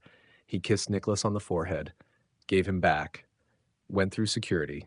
At the gate, he turned around one more time. She was already gone. He sat down on a plastic chair and stared at the departure board. Germany. A new country. A new life. He hoped things would be different. He knew they wouldn't, but he hoped anyway, because hope was all he had left. On the plane, somewhere above the clouds, he closed his eyes. He thought of Nicholas, of his smile, of the way he reached his arms out for him. He thought of Nino, of the coldness in her eyes, of the demands that never stopped. He thought of himself, of the man he had been, of the man he had become. The two no longer fit together. Below him lay Europe. Ahead of him lay Germany. And in his head was only a single question, repeating over and over again. How did I get here? The answer was long and painful, but he now had 8 hours to find it. He closed his eyes and let himself fall. Chapter 7, Germany. Setting up the perfect facade. The apartment was empty when Stefan arrived. 3 rooms, a kitchen, a bathroom, white walls, light hardwood floors, large windows, an emptiness that smelled like a new beginning. He stood in the hallway and looked around. This is where they would live. This is where Nicholas would grow up. This is where everything would be different. He still believed that. Back then. The weeks before their arrival were exhaustion. Stefan had a month to get everything ready. Buy furniture, have it delivered, assemble it, paint where the walls needed it, set up the kitchen, prepare the nursery. He worked 18 hours a day, alone. His brother helped sometimes on the weekends, but his brother had a family of his own obligations. So Stefan was mostly alone with a toolbox, an IKEA manual, and the pressure of finishing on time. Nicholas's room was painted blue, light blue with white clouds on the ceiling that Stefan had painted himself. For 3 nights on a ladder while his back screamed in pain.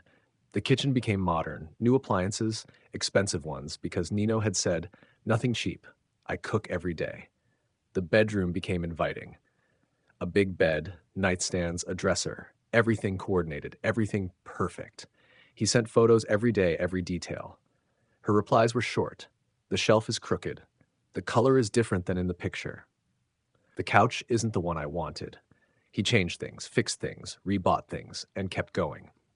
They arrived on a Friday. Stefan stood at the airport, his heart beating fast, his hands sweaty. He hadn't seen Nicholas in 3 weeks. At that age, that was an eternity.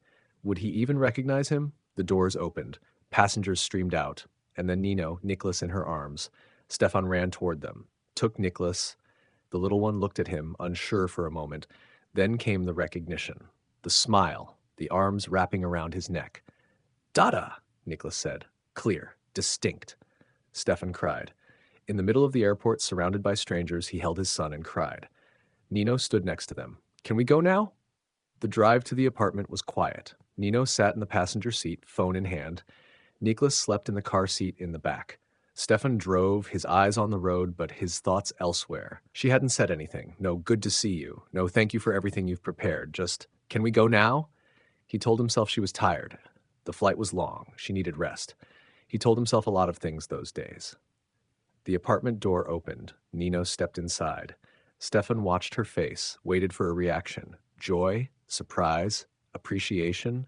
She walked through the room slowly, scrutinizing the living room, the bedroom, the kitchen. Then Nicholas's room, the blue walls, the clouds on the ceiling. She stood in the middle of the room and looked around. Stefan stepped up beside her. "I painted the clouds myself," he said. "It took me 3 nights. What do you think?" She looked at him. Her gaze was cold, calculating. "The clouds are uneven." She walked out. Stefan stayed put. The clouds above him, the ones he had spent nights painting, suddenly looked like stains. The first week in Germany was criticism. Every day she found something. Every day. The couch is too soft. The fridge is too loud. The bed is uncomfortable. The water pressure is too low. The neighbors are too loud. The neighborhood is ugly. Stefan nodded, tried to explain, to adjust, to improve, but nothing was enough. "I worked alone for a month," he said once. Day and night, all for you. Her answer, that's your duty. 3 words, like nails in a coffin. The bank statements showed the truth. Stefan had paid for everything. Everything. The flights, the apartment, the furniture, the decor. Every cent came from him. Her account, the account she had been saving in for the future, remained untouched. He didn't ask about it anymore. What good would it have done? Instead, he worked, looked for jobs, found one, then another. 2 jobs to cover the bills. She stayed at home with Nicholas. I'm taking care of the child, she said. That's my job. But when Stefan came home, after 10, 12, 14 hours, Nicholas was often sitting alone in front of the TV or in his room, and Nino was on her phone. The system began to interest her. Child benefits. The word came up more and more often. She had done her research long before they had arrived. Now it was becoming concrete. We have to apply for child benefits. Stefan nodded. I'll take care of it. No, I'll do it. She did it. Filled out the forms, gathered the documents, sent everything off. 2 weeks later, the notice arrived, €219 a month. The money landed in her account, not in his, not in a joint one. The money is for Nicholas, she said. I'm managing it. I'm the mother. Stefan said nothing. What was he supposed to say? She was the mother. The child benefits were for the child. Logical. But the money didn't flow to Nicholas. It flowed to her for her things, her shopping, her needs. Nicholas's clothes, Stefan bought them with his money. Nicholas's food, Stefan paid for it with his salary. The child benefits vanished into a black hole called her bank account. Welfare came next. She found out that you could apply for housing assistance, that there were subsidies for families, that the system paid out if you just filled out the right forms.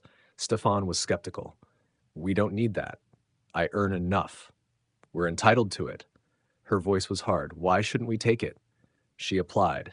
She received it back into her account, again for joint expenses. Again, everything vanished. Stefan started keeping track, secretly. In a notebook he hid in his car. Income, expenses, who paid for what. The numbers didn't lie. He paid the rent. He paid the utilities. He paid for the food, the clothes, the diapers, the doctor's visits. She paid nothing. The child benefits gone. The housing assistance gone. Her own income, she was now working a few hours under the table for an acquaintance. Everything flowed to her. Nothing came back. And yet when he came home in the evening, he would hear, "You don't give enough to this family." The evenings became a ritual. Stefan came home, exhausted, broken. His bones ached, his head pounded. Nina was sitting on the couch, her phone glowing in her face. "How was your day?" he asked. "Exhausting." "What did you do?" "Took care of Nicholas, the housework, everything you don't do." He looked around. The kitchen was a mess. The laundry was on the floor. Nicholas's toys were scattered everywhere. He cleaned up after 14 hours of work. He cleaned up, made dinner, bathed Nicholas, and put him to bed. She stayed on the couch. "You're so slow," she said when he was finally done. "Other men do it faster." Other men. The myth that never died. A Sunday in December. Snow outside. Stefan sat on the floor with Nicholas, building towers out of wooden blocks. Nicholas laughed when they fell over, the laugh that kept Stefan alive. Nino came out of the bedroom. She had her phone in her hand. "I was talking to my mother." "And?" "She needs money." Stefan looked up. "Money?" "For the heating. It's cold in Georgia." "How much?" 300. 300 euros. For heating in a country where 300 euros was 3 months' salary. "We can't afford that." Her face turned to stone. "That's my mother." "I know, but we barely have. You have her grandchild." Her voice grew louder. "She has a right to support. That's family. But what do you know about family?" She turned around and walked away. Stefan sent the money the next day from his account for her mother. The hole got deeper. Christmas came and went. Stefan bought presents for Nicholas and for Nino. Expensive things because cheap things were insults. Nino gave him nothing. "I didn't have time," she said on Christmas morning without a trace of embarrassment. Next year. Next year. The promise that was never kept. Stefan smiled for Nicholas, kept the mask up, played father, played family, played happy. But at night when everyone was asleep, he sat alone in the kitchen and asked himself, how much longer? The answer came faster than he thought, but he didn't know that yet. For now, there was only the next day, the next shift, the next accusation. And Nicholas's laugh, the only light in a darkness that grew thicker every day, he held on to it. It was all he had. Chapter 8, The Isolation. No friends, no family, no way out. It started gradually. First, it was his brother. Thomas lived 20 minutes away. They had seen each other in the beginning, Sunday dinners, afternoon coffee, normalcy. Then came Nino. Your brother looks at me funny. Stefan looked up. They were in the car on their way home from a visit. Nicholas was asleep in his car seat. What do you mean? The way he looks at me, like he doesn't like me. Thomas had smiled at her, had played with Nicholas, had tried to make conversation. He was friendly, superficially friendly. Her voice grew sharper. You just don't notice it. You never notice anything. Stefan said nothing more. He drove. The road was gray. The sky, too.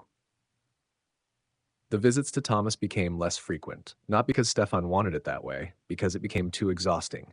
After every visit came the analysis. Every word Thomas had said was dissected, every glance interpreted. Every gesture turned into proof of hidden hostility. His wife doesn't like me. He thinks I'm beneath him. They talk about us when we're gone. I know it.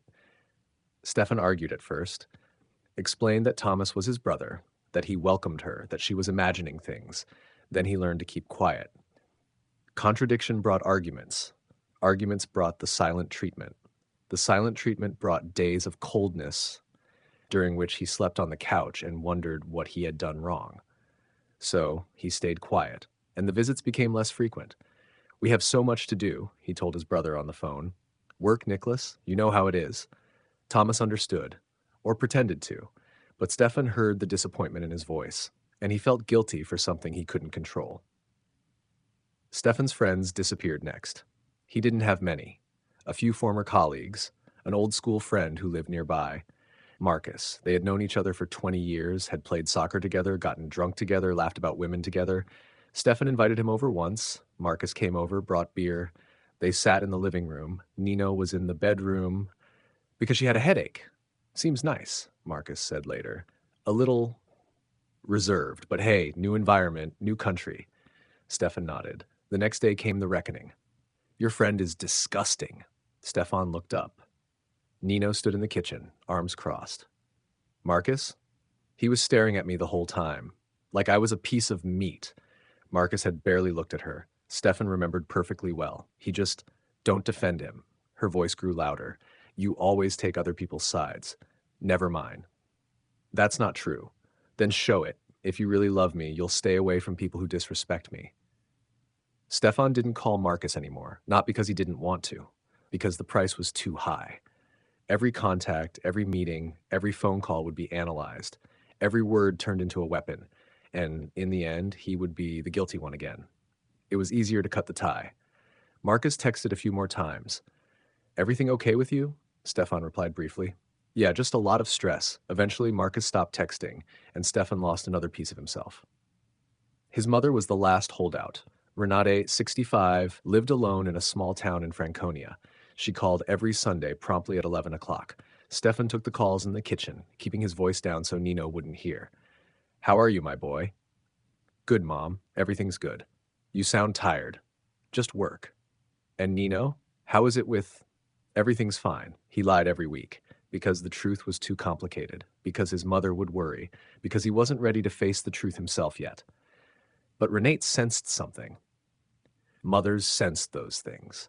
Stefan, you can tell me anything. You know that. I know, Mom. If something's wrong, everything's fine. Really. The pause on the other end was heavy, full of words left unsaid. Take care of yourself. I will. He hung up and wondered how much longer he could keep lying. The second isolation was spatial. Nino didn't want to go out. Not to parks, not to cafes, not to events. The Germans are cold. I don't speak the language well enough. What am I supposed to do there? Stefan offered to go with her, to show her everything, to help her with the language. She refused. Always. The apartment became a prison. Not for her, for him. Because even though she didn't go out, she expected him to be there, available, accessible. When he went to work, the messages came. When are you coming home? Why is it taking so long? I'm alone. I'm bored. If he was even an hour late, there was a fight. You just leave me sitting here. You prioritize work over me. Other men make time for their families. He worked less, gave up overtime, raced home, and found her on the couch, her phone in front of her face. What she didn't do, he did. Shopping, cooking, Cleaning, laundry. The laundry piled up when he wasn't there. The dishes, too. Nicholas sat in his own mess because she had forgotten to change him. Stefan came home, and the work only just began. Cleaning up, cooking, bathing Nicholas, feeding Nicholas, putting Nicholas to bed, then cleaning the kitchen, sorting the laundry, getting the apartment into a tolerable state. Sometime around 10 or 11 at night, he would sit on the couch, exhausted to the bone. Nino came out of the bedroom. "Why are you still awake?" "I was cleaning up. You could have been faster." The messages to his mother grew shorter. Sundays passed without a call. First one, then two, then several. "Stefan, why don't you call?" "I'm sorry, Mom, it's been busy." "Come visit me, with Nicholas. I'd love to see him so much. Soon, I promise. Soon." The word that meant everything and nothing. His mother was alone, waiting for a grandson she barely knew, waiting for a son who was slowly fading away. And Stefan couldn't explain why, because he didn't understand it himself, because the walls around him had grown so slowly that he hadn't noticed them until he was walled in. One evening, after a particularly long day, he tried. He sat across from Nino at the kitchen table. Nicholas was asleep. "I miss my family." She looked up. Her gaze was watchful, weighing. "What do you mean by that?" "Thomas, my mom, I barely see them anymore."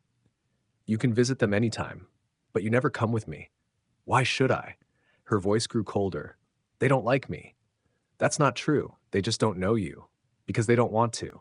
She stood up. "And you're taking their side again, like always." The chair scraped across the floor. "If you really loved me, you would choose between me and people who reject me." She went into the bedroom. The door clicked shut. Stefan stayed seated. The words echoed in his mind. Choose. Between her and his family. As if that were a legitimate demand. As if love were an ultimatum. He chose. Not consciously. Not with a deliberate decision. But out of exhaustion. The calls became less frequent. The visits stopped. The ties broke. His brother stopped asking. Marcus no longer existed. His mother still called, but the conversations were short, words that said nothing. Stefan was alone. With her. With Nicholas. With a marriage that wasn't a home, but a cage. And he had thrown away the key himself. The loneliness ate through him, not the loneliness he had known before. This one was different. Before, he had been alone and had longed to have someone. Now he had someone and was lonelier than ever before. She was there, but not for him.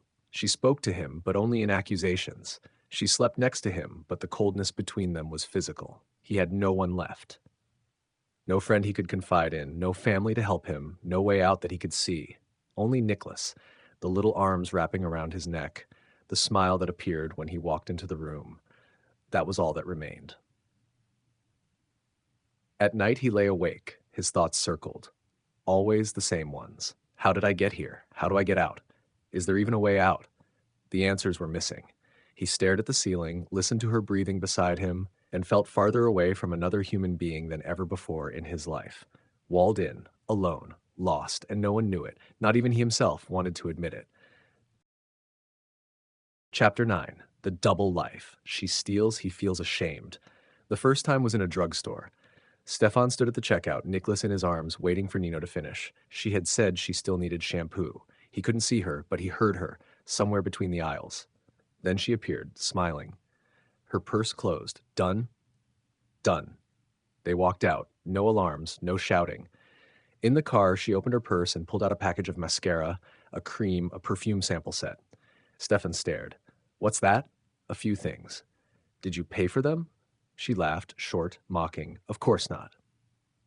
The world tilted. Stefan sat at the wheel, hands on the steering wheel, trying to comprehend what had just happened.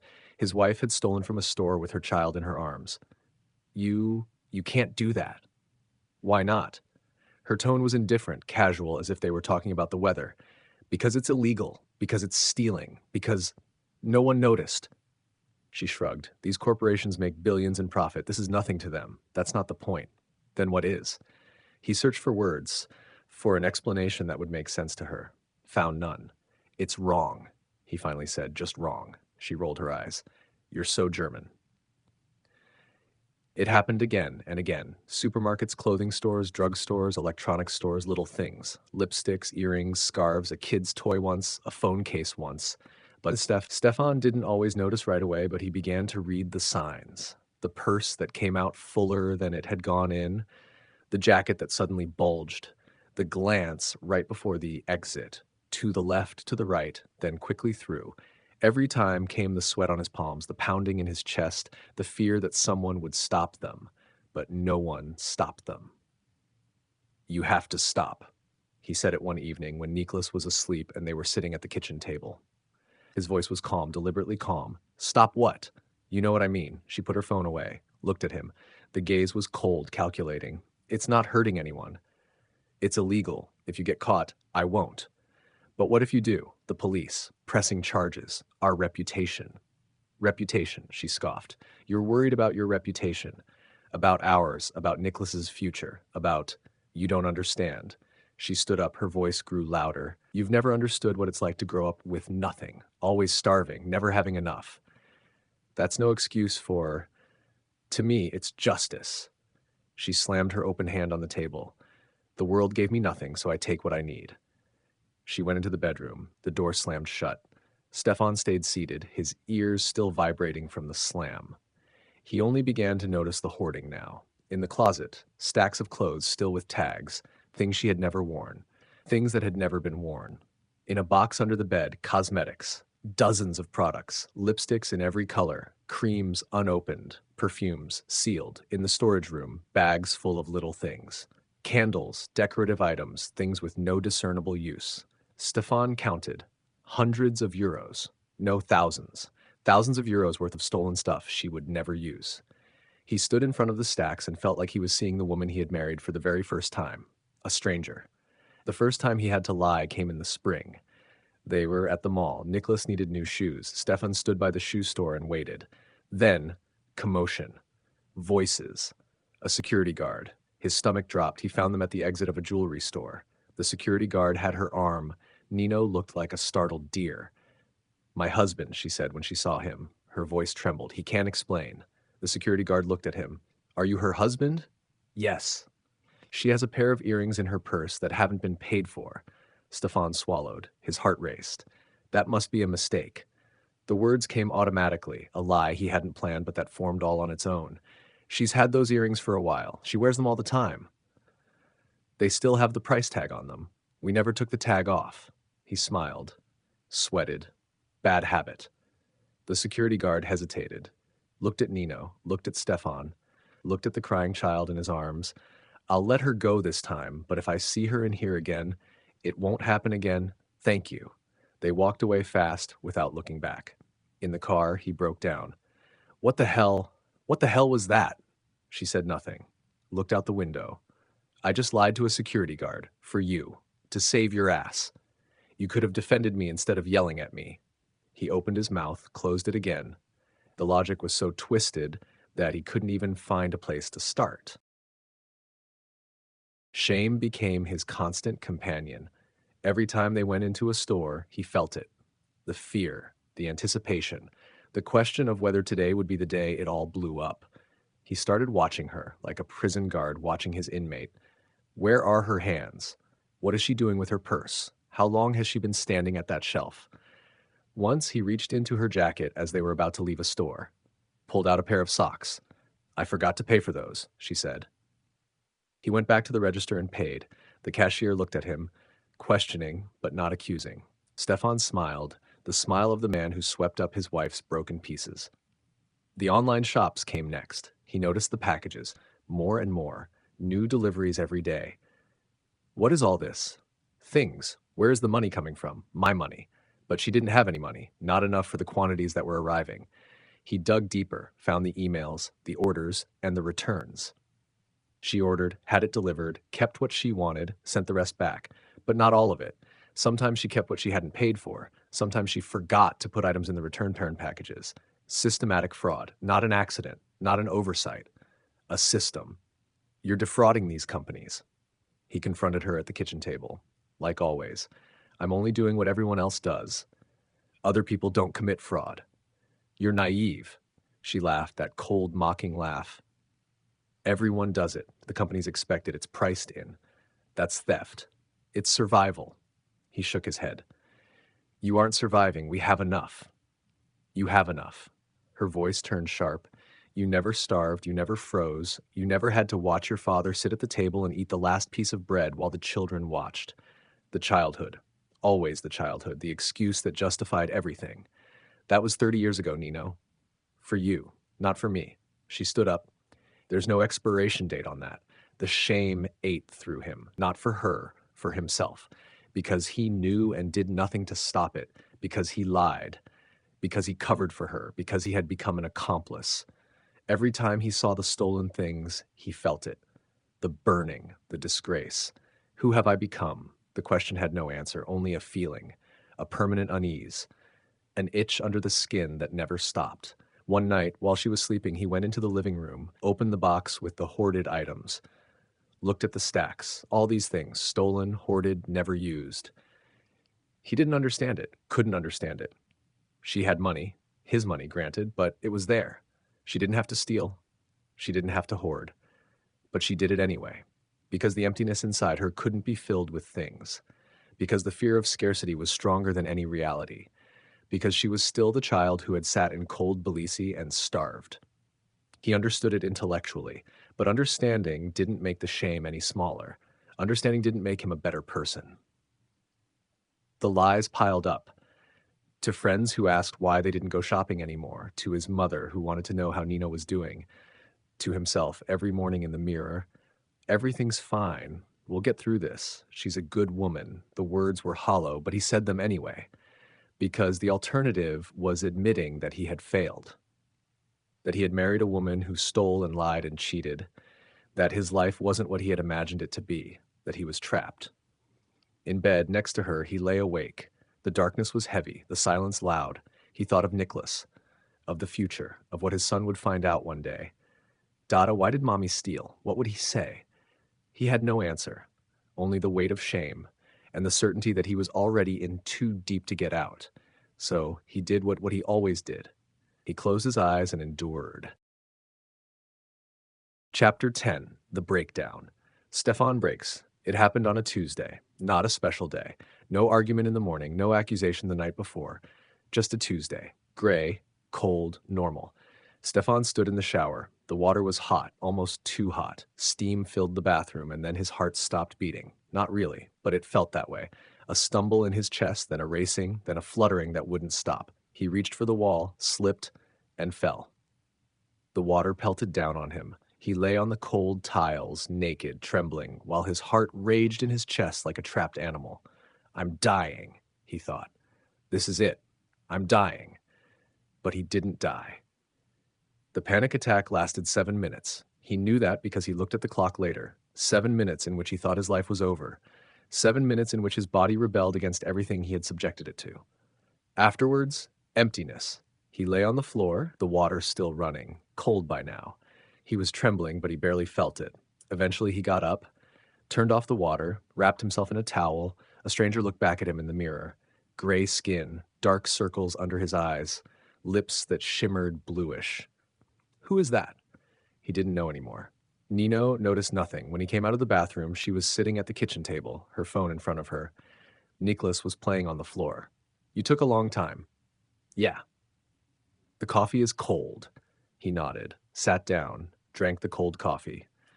In his chest, still the fluttering. Quieter now, but there, like an animal that had merely gone into hiding. The attacks returned. Not every day, but often enough. In the car on the way to work, suddenly the road narrowed, the air grew thin, his hands on the steering wheel went numb. In the office, during a meeting, the feeling that everyone was staring at him, that the walls were closing in, that he couldn't catch his breath. At night in bed, waking up drenched in sweat, heart racing while she slept beside him, untouched, undisturbed. He talked to no one about it. What was he supposed to say? My wife is destroying me, and my body is giving up. So he stayed quiet and endured. The doctor was friendly. Stefan went after 3 weeks, after the 5th attack, after a night where he seriously thought he was going to die. How are you sleeping? Badly. How many hours? 4, maybe, sometimes less. The doctor took notes, frowned. Stress at work? Yes. And at home? Stefan hesitated. The second was too long. Also, the doctor nodded. He understood more than Stefan was saying. I'll prescribe you something to help you relax, and I strongly recommend working less. I can't. Why not? because my wife spends the money I earn, because she contributes nothing but accusations, because I'm the only one keeping this family running. It's just not possible." The doctor sighed. "Then you should at least consider therapy." The pills helped.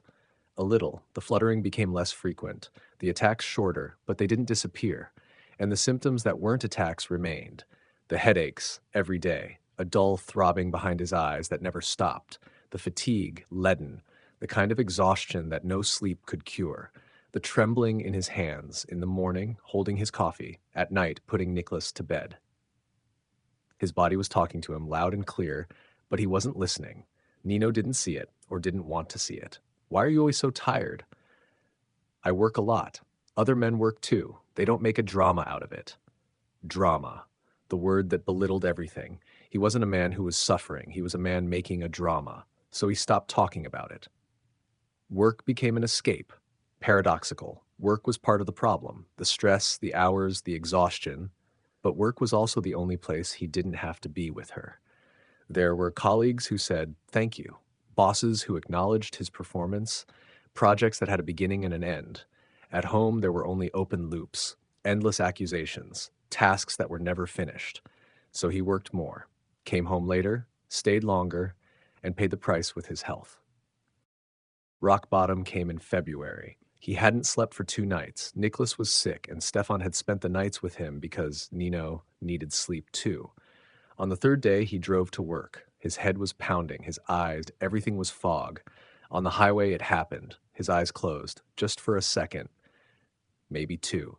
When he opened them, he was on the shoulder. The car vibrated. The guardrail was inches away. He pulled over, got out, stood on the shoulder, trucks thundering past, the wind tearing at his jacket. In his head, nothing. No panic, no fear, only emptiness. And then a question.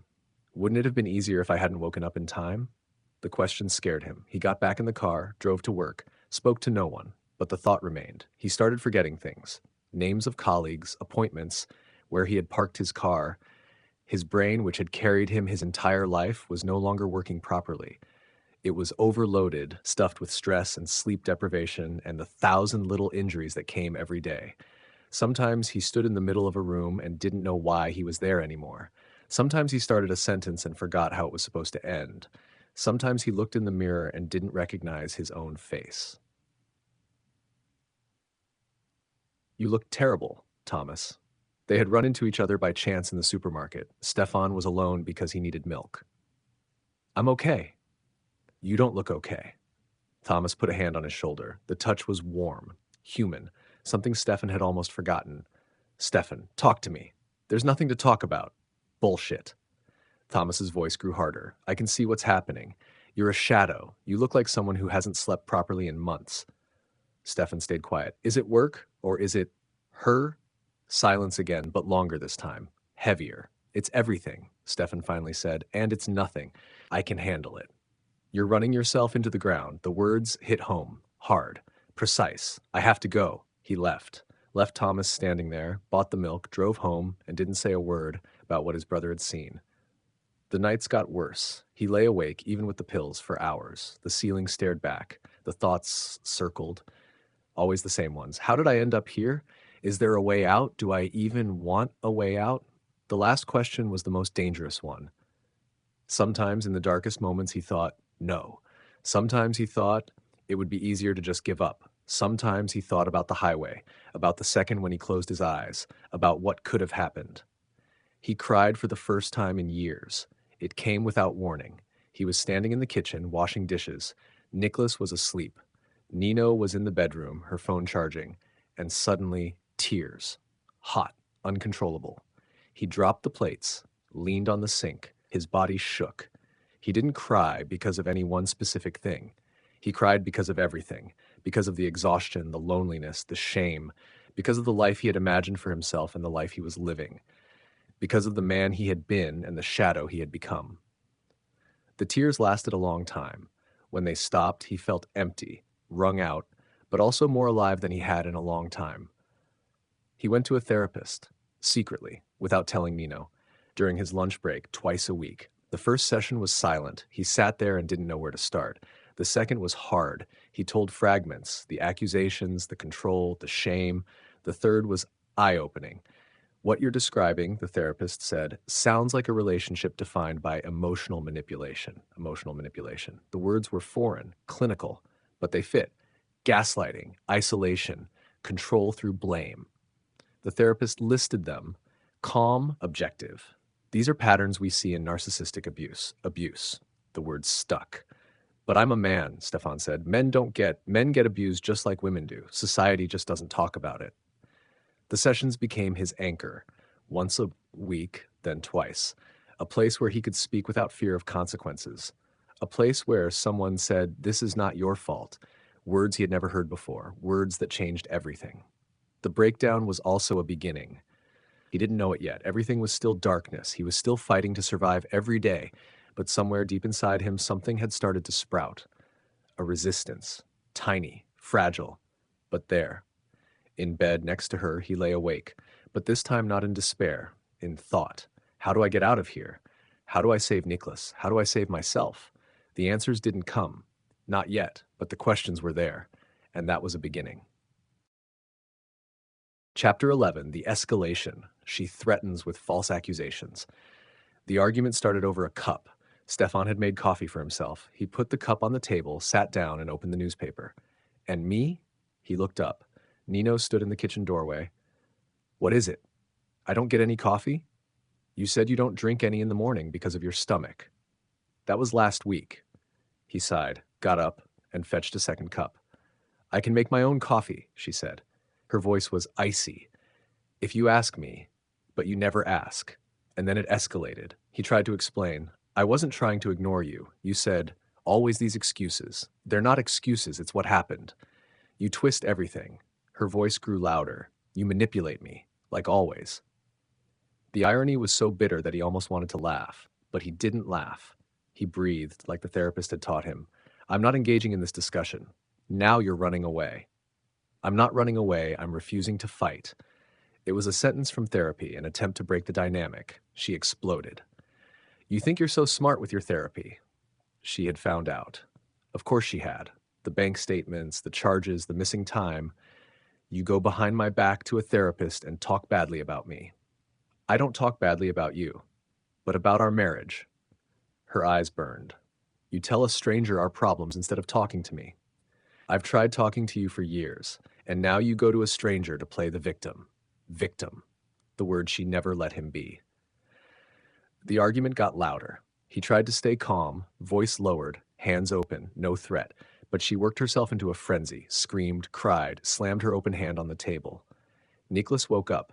His crying came through the closed nursery door. Look what you've done, she hissed. You woke the child. He went to Nicholas, picked him up, and rocked him. When he came back, she was standing in the hallway. Her face was distorted. If you leave me, you'll never see Nicholas again. The words hit him like a punch to the stomach. What? You heard what I said. He stared at her. Nicholas in his arms, warm, breathing, alive. You can't take my son away from me. I'm the mother.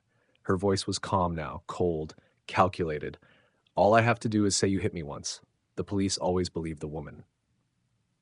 The world tilted. Stefan stood there, Nicholas in his arms, and tried to comprehend what had just happened. She had threatened him with a false accusation, with a lie that would destroy his life. You can't do that. I can do anything. A smile, thin, triumphant. Try me.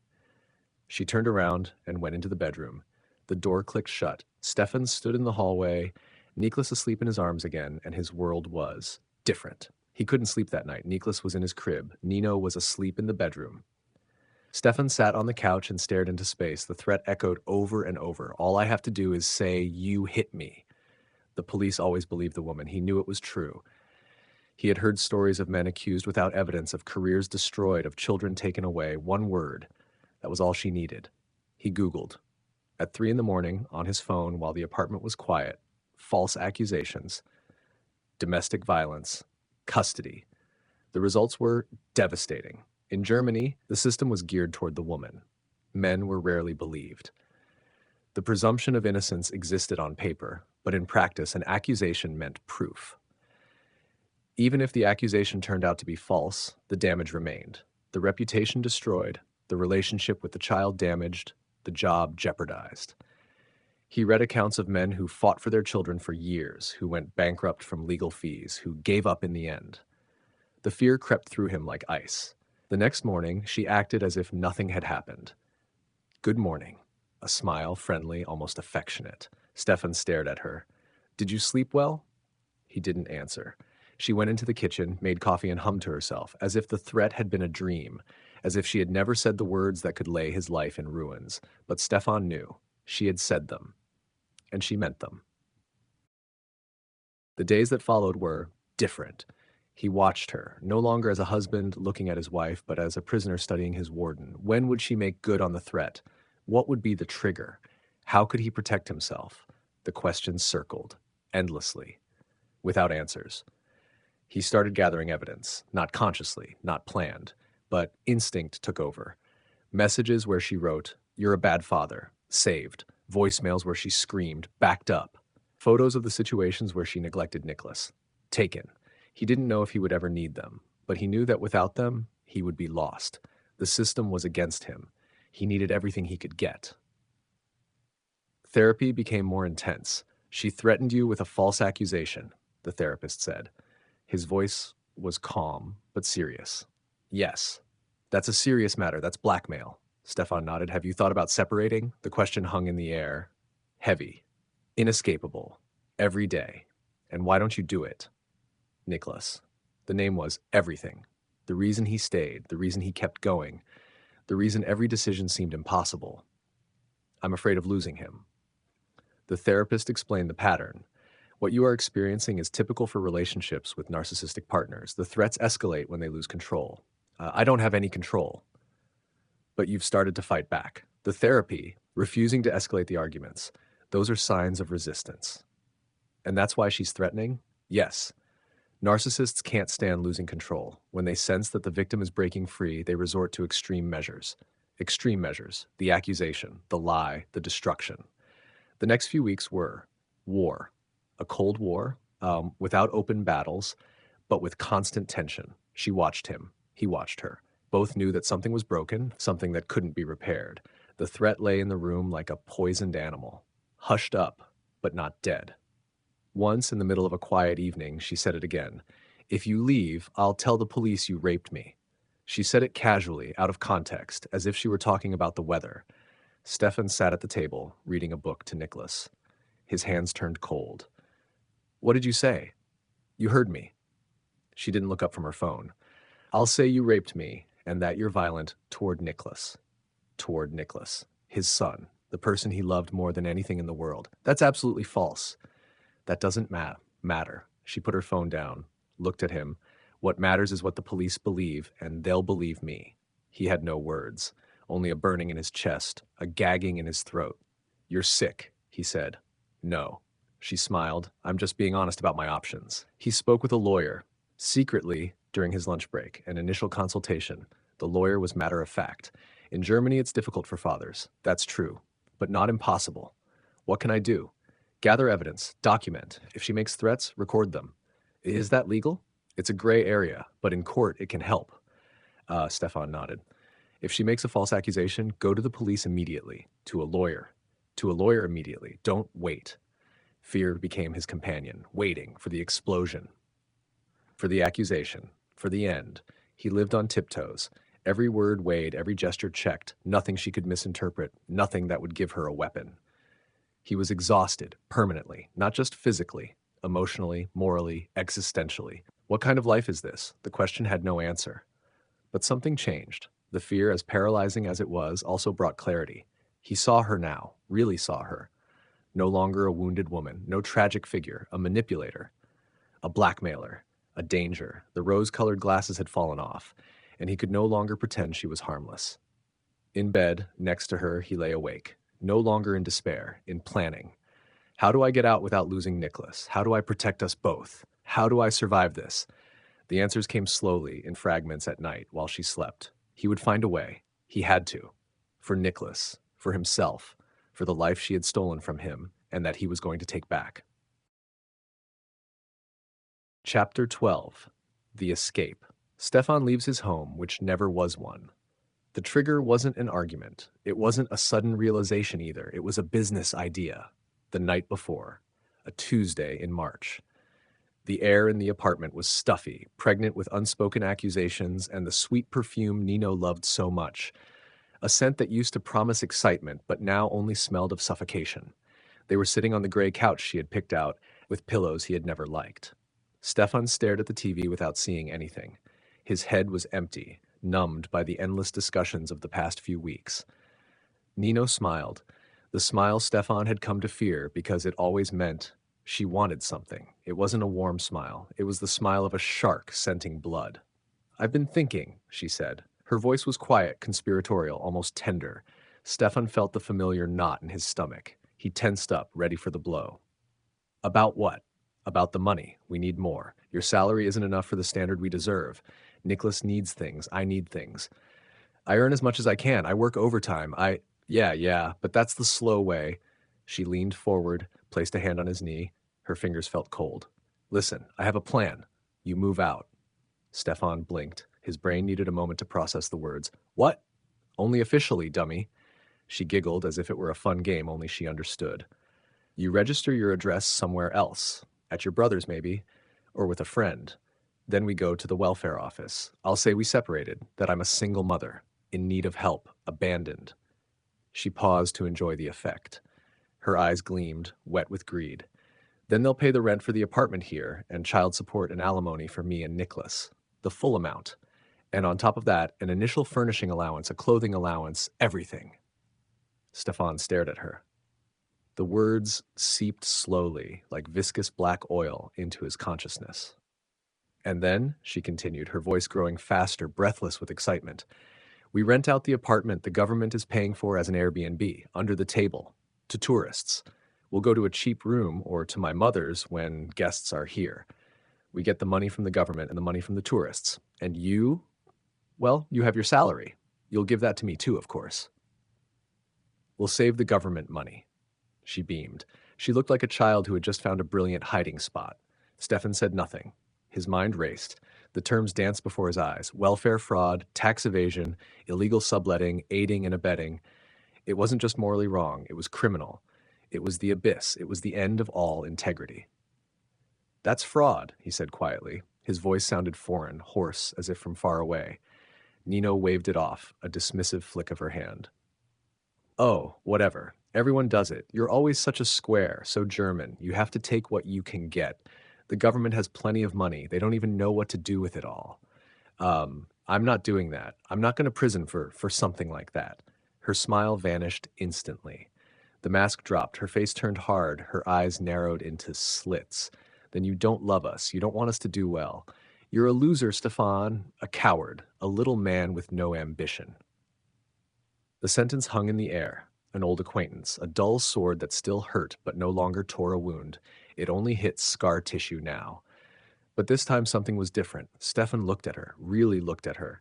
He didn't see the woman he had married. He saw a stranger, a woman with no moral compass, no boundaries, just greed, and the absolute willingness to break any rule, to use any person. There was no ground beneath her feet anymore, only free fall. He said nothing more. He got up and went into the bedroom. "Think about it," she called after him. "We'll discuss the details tomorrow, and you better not ruin this." He got into bed, but he didn't sleep. He lay awake and stared into the darkness. Beside him, she breathed evenly, calmly. The sleep of the just, or of those who have no conscience. He heard the ticking of the clock in the hallway. Every second was a hammer blow, and with every blow, it became clearer to him. It's over. Not tomorrow. Not next week. Now. The morning after, there was no plan, no strategy, no carefully packed boxes. It was pure instinct, the flight reflex of an animal that hears the trap snap shut and knows it only has one chance. Stefan got up as the first gray light of morning fell through the cracks of the blinds. He moved silently, mechanically. He went to the closet, took his old suitcase, which lay at the very top. He didn't pack. He threw things in, t-shirts, pants, a jacket, underwear. Whatever his hands could grab. He didn't care if the colors matched, if the clothes were clean. He just needed to have something. Anything that belonged to him. A piece of identity he could take with him. His heart hammered against his ribs. A wild animal sensing the cage and knowing the door is open. Just a crack. The golf bag. He remembered. It was already in the car. He hadn't unloaded it over the weekend because he had been too tired. A happy coincidence. Or subconscious? Had he been preparing himself all along without knowing it? It didn't matter. It was the only thing that mattered to him. His one hobby she had still let him have. He closed the suitcase. The sound of the zipper was loud in the silence of the bedroom. A ripping sound, like fabric tearing. Too loud. Nino stirred in bed. The blanket rustled. "What are you doing?" Her voice was sleepy, still groggy, but instantly alarmed. The radar was always on. Stefan didn't turn around. He couldn't look at her. If he looked at her, he might stay. Out of fear. Out of habit. Out of a false sense of duty. "I'm leaving." "Where to?" "To work? It's early." "Away." The word fell heavy into the room, like a stone. He took the suitcase and headed for the door. His steps were quick, hurried. He wanted to run, but his legs were heavy. Behind him, movement. Hectic. The slap of bare feet on the laminate. "You're staying right here." She stood in the hallway, in her nightgown. Her hair a mess, her face puffy from sleep, but her eyes wide awake with rage. "You can't just leave. We have plans. The money. We have to go to the welfare office. You have to sign." Stefan didn't stop. He reached for the handle of the apartment door. It felt cold. Real. "If you leave now," she screamed, her voice cracking, becoming shrill and hysterical, "then you never have to come back. Do you hear me? Never again." He opened the door. The cold draft from the stairwell hit him like a slap in the face. "Then you don't have a son anymore. You'll never see Nicholas again. I'll ruin you. I'll destroy you." The threat. Always the same threat. The child as a hostage, as a weapon. Stefan turned around briefly. One last time. He looked at her as she stood there, trembling with rage, not with sadness. "I have a son," he said calmly. His voice was firm, firmer than he felt, "but I no longer have a wife." He pulled the door shut behind him. The lock clicked. A quiet, final sound. He sat in the car. His hands on the steering wheel were shaking so badly that he could barely get the key into the ignition. He had to use both hands to guide the metal. He drove off, with no destination, just away, out of the street, out of the neighborhood. As soon as he turned the corner, it started. The phone on the passenger seat vibrated. Once, twice, then non-stop. A steady buzzing like an angry wasp flying against glass. Ding, ding, ding, ding. He glanced at it briefly while waiting at a red light. "WhatsApp. Asshole. Loser. You're abandoning your child. Come back immediately or I'm calling the police. You're going to pay. I hate you. Nicholas is crying for you and you run away." The terror. Digital and merciless. She was hammering on the keys. He could picture her face, twisted with hate. Every message a little cut. He didn't turn the phone off. He couldn't. The fear of missing something important, some new escalation, was too great. A perverse tie that hadn't been severed yet. He drove to Thomas's. It was the only place he could think of.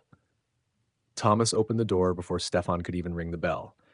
He saw the car, his brother's face, the suitcase in his hand. "You're here."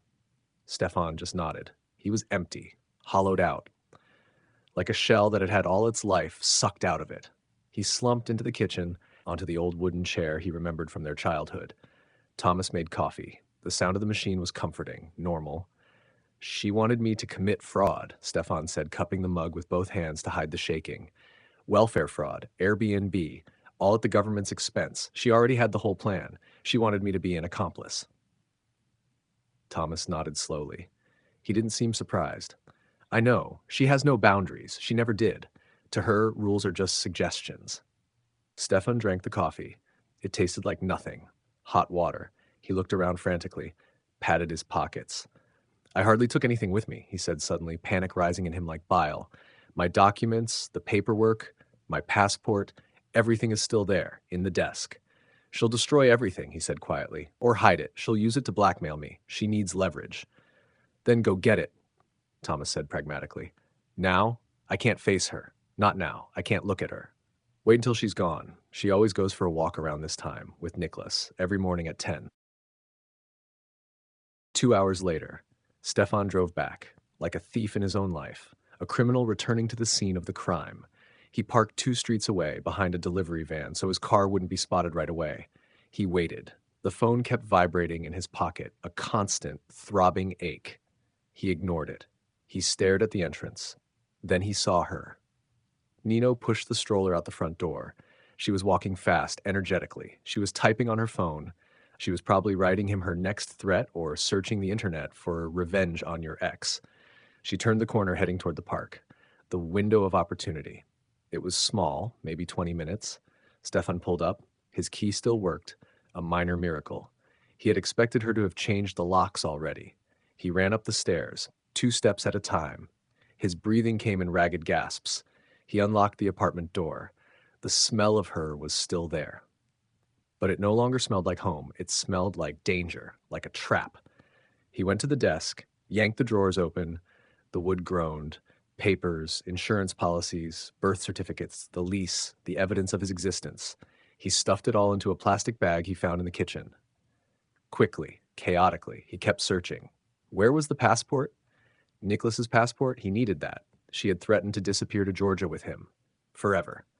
He found it under a stack of bills in the bottom compartment. The red cover. He took it, pressed it briefly to his chest. His eyes fell on a photo on the wall. Him, Nino, and Nicholas, smiling. A happy family. A lie. It had all been a lie. He tore his gaze away. Get out of here. The walls were closing in on him. He ran to the car, threw the bag onto the passenger seat, started the engine. As he pulled away, he looked in the rearview mirror. Her. She was standing at the corner, had come back early or had forgotten something. She stared at his car, recognized it instantly. There was no doubt. Her face changed color. Even from a distance, he could see the grimace. She screamed something, but he couldn't hear it. She flailed her arms, pointed at him as if to curse him. He hit the gas. He drove until his hands stopped shaking. 10 minutes later, the phone rang. Not a message. A call. Unknown number. Stefan answered. His throat was dry. Central Police Station. This is Senior Police Officer Miller speaking. Stefan swallowed. His heart dropped into his stomach. A cold sweat broke out. Yes? Mr. Meyer? Is that you? Yes. Mr. Meyer, your wife has just filed a report. She called emergency services. A report? For what? He knew it before the officer said it. Theft. Burglary. Stefan let out a laugh, a dry, bitter laugh that sounded like a bark. I didn't break in. It's my apartment. I'm on the lease. I pay the rent. She says you stole documents and the child's passport. Those are my documents. Insurance policies, certificates. And the passport, it belongs to the child. I'm the father. I'm afraid she'll take him away. Out of the country. The officer was quiet for a moment. Background noise could be heard. A busy station. She says you want to kidnap the child. That you're dangerous. That's ridiculous. I'm on my way to a lawyer to sort out custody. I have a job here. I'm not running away, but she threatened to do it multiple times. Silence again.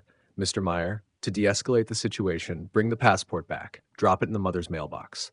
No, Stefan said. For the first time that day, his voice was firm, unyielding. No, officer. If I do that, I'll never see my son again. She'll disappear.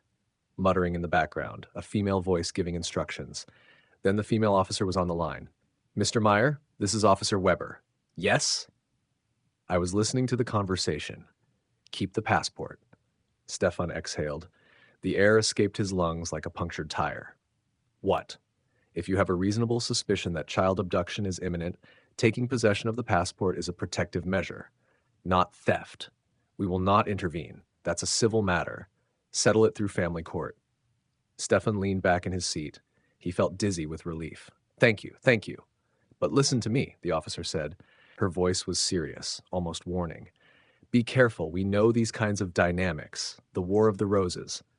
It's not a war, Stefan whispered. It's an execution. Psychological violence, manipulation, that's hard to prove, she continued. A judge can't see bruises when it comes to mental cruelty. I know, Stefan said. She's destroying me. Depression is no proof of her guilt. Neither is burnout. Don't have any illusions. It's going to be hard.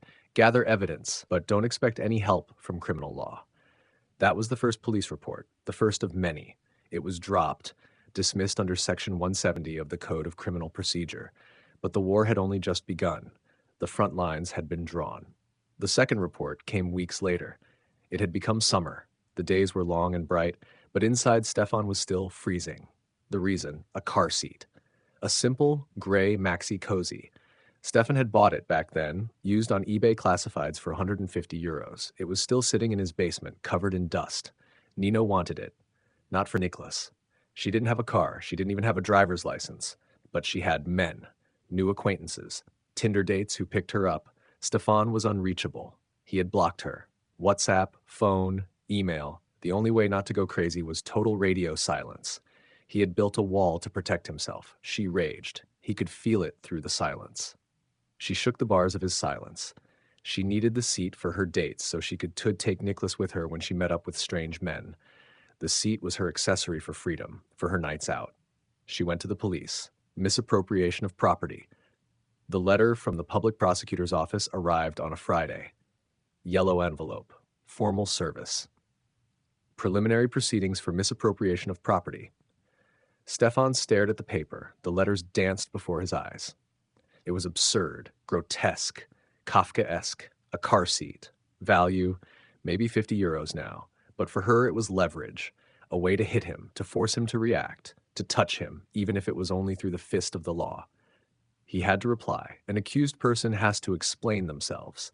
He spent the weekend digging through his old backups, hard drives, old cell phones he had long forgotten about. He found the chat history from eBay. Date, 3 months before Nino's arrival in Germany. He remembered the day. He had been full of anticipation. He had strapped the seat into the car and imagined his son sitting in it. His son, whom he hadn't yet met. He had even talked to the empty seat. He printed the chat, 3 pages of evidence for a ridiculous matter. He wrote to the prosecutor's office. His hands weren't shaking anymore, they were just tired. The seat is my property, bought with my money before her arrival. Here is the proof. He included the chat history and the bank statement. Weeks later, the dismissal of the proceedings. Triviality, no public interest. But for Stefan, it was work. Hours of searching, writing, explaining, the fear of a criminal record that could cost him his job. For Nino, nothing. No consequence, no penalty for false accusations, no wagged finger. She could use the justice system like a free service provider for her revenge. Just call, claim, destroy. And Stefan learned a lesson in those days that was more bitter than any medicine. Justice is something for people who can afford to wait. And for men in family court, it is often just a pretty word in an old book that no one reads anymore. But he had the passport, and he had the seat. Small victories in a war he couldn't win. But he wasn't going to go down without a fight either. The stolen value was her salary. That's how she saw it. He knew it. The work she didn't do, the money she didn't earn, the contributions she didn't make. Replaced by what she took. The supermarket was her employer. The stolen merchandise, her pay. Then came the bottle collecting. Stefan hadn't understood it at first. She walked the streets, collected deposit bottles, 25 cents apiece, in a country where she received child benefits, housing assistance, welfare from the government. Why do you do that? Pocket money. Again, the shrug. Every cent counts. But the cents didn't go into the household. They went into her account. The account meant for the condo in Georgia. Every month she transferred money to Georgia, to her parents allegedly, for the apartment that would one day be hers. The child benefits, her account. The housing assistance, her account. The stolen goods, replaced expenses she never made. The deposit money, pocket money for extras. A system, perfectly optimized to keep as much as possible and spend as little as possible. Internet fraud was the next level. Stefan discovered it by chance, a chat with a friend, open on her laptop while she was in the bathroom. He read along. Shame on you, a voice inside him said. But he read it. I never order under my own name. The words jumped out at him. She explained the method to her friend. Proud, as if sharing a secret recipe, fake identities, made up names with real addresses, neighbors who were clueless, delivery to parcel lockers, anonymous, untraceable. Then the return. The package arrived. She kept what she wanted, sent the rest back, or claimed it had never arrived. The system is so stupid, she wrote. They don't verify anything. Germany, with its honor system, was a paradise for her, a paradise of petty crime, the assumption that people are honest, the goodwill with which companies handled complaints, the lack of strict controls. For someone who had grown up cheating the system, it was a buffet. You just had to help yourself. Stefan closed the laptop, sat quietly in the apartment, the woman he had married, the mother of his child, a thief, a fraud, a criminal. He didn't confront her. What good would it have done? Fighting, denial, accusations. Instead, he documented screenshots, photos, notes. The evidence grew. day by day. Now he sat in the car, watched as she left the parking lot, Nicholas in the stroller, the stolen merchandise under the blanket, the cycle that repeated itself every Tuesday and Friday. He wondered if Nicholas would understand it one day, if he would realize what his mother was doing, if he would see it as normal or as what it was, the passing down of patterns from generation to generation. Her childhood had shaped her. Would Nicholas's childhood shape him? The question had no answer, only a fear that ran deeper than anything else. He started the engine, drove away, not home, he didn't have a home anymore, but away from this parking lot, from this site, from the woman he couldn't save. The evidence in his head, the images he would never forget. One day they would be useful. One day someone would want to know the truth. And then he would be, until then, he watched, documented, waited. That was all he had left. Chapter 14. The retaliation. The tip to the supermarket. It didn't start with a plan. It started with a locked door. He hadn't seen Nicholas in 3 weeks. 3 weeks of silence, blocking, excuses. He's sick. We're not here. Leave us alone. Today was Tuesday, his visitation day, according to court order, according to agreement, according to the law. He stood in front of her apartment door. The stairwell smelled like cabbage and old cleaning supplies. He rang the bell. Nothing. He rang again. Silence, but it wasn't an empty silence. He heard something, a rustling, a soft breathing right behind the wood. He knocked. Nino, I know you're there. I just want to see Nicholas. No answer. He put his hand on the handle. It gave way. The door wasn't locked. It was just left open a crack. A reflex made him stop. Why was the door open? She always locked it, always, double locked, out of fear of burglars, of the world, of him. He didn't push the handle down. He didn't push the door open. He bent down and looked through the crack. There she stood, in the hallway, in the dark, phone in hand, the camera pointed at the door. Recording. She was waiting. She was waiting for him to push the door open, to come in. Maybe angry, maybe loud. Help! He's breaking in. He's threatening me. A video. Evidence for family court. The violent ex-husband forces his way into the single mother's apartment. The trap was set. The stage was prepared. Only the actor was missing. Stefan pulled his hand back as if the handle were red hot. Coldness flooded through him. Not fear this time. Disgust. Pure, distilled disgust. She was even using her own apartment door as a weapon. He didn't say a word. He turned around, walked down the stairs. Behind him he heard the door click shut, the deadbolt slide into place. Click, click. The trap had remained empty. Outside, the sun was blinding. He was shaking. Adrenaline, anger, powerlessness. He needed something to drink. Anything. His mouth was as dry as dust. He crossed the street to the Edeka supermarket at the town square, the same supermarket where she shopped. Every day, he just wanted a bottle of water. He walked through the aisles, saw the shelves, the cosmetics section, the spices, the candy. He didn't see the products. He saw her, how she stood here, the stroller in front of her, the blanket, the hand reaching out, the daily ritual, the daily crime. He stopped. The anger wasn't cold anymore. It was boiling. She filmed him at the door to frame him as the perpetrator, while here, every day, she became a real perpetrator. She played the victim, and she stole. The injustice tasted bitter on his tongue. He saw the store manager, Mr. Brenner, a man with tired eyes and a crooked name tag. He was busy stocking canned goods. Stefan walked up to him. It wasn't a plan. It was a reflex, a pressure valve popping. "Excuse me." Mr. Brenner looked up. "Yes?" Stefan took a deep breath. "My ex-wife. She comes in here almost every day." Mr. Brenner frowned. "And?" "She steals on a large scale." The store manager's gaze changed, from disinterest to attention. "She has a stroller with her, a deep one. There's a blanket inside." Stefan spoke quickly. The words tumbled out. "She takes cosmetics, expensive things, chocolate. She shoves it under the blanket. The child sits on top." Mr. Brenner sighed. A long, deep sigh. "We suspected as much. A lot of inventory is missing." "Tuesdays and Fridays," Stefan said. "Usually in the morning. A silver stroller. She's short, dark-haired. She looks inconspicuous." Mr. Brenner nodded, slowly. He pulled a small notepad from his pocket. "What's her name?" Stefan gave him the name. It felt like a betrayal, and at the same time like the only truth he had spoken in years. "We'll keep an eye out," Brenner said. "Thank you." Stefan bought his water, walked out, drank half the bottle in one gulp. He didn't feel any better. He felt like he had thrown a grenade and didn't know where it would land. But he knew one thing. The silence was over.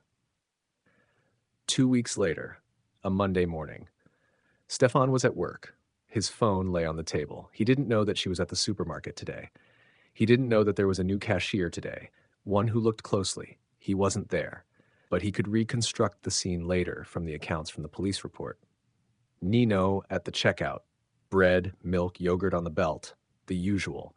The legal camouflage. "May I look inside your stroller, please?" The question, polite but firm. Nino's face frozen. "No. Why? This is my child.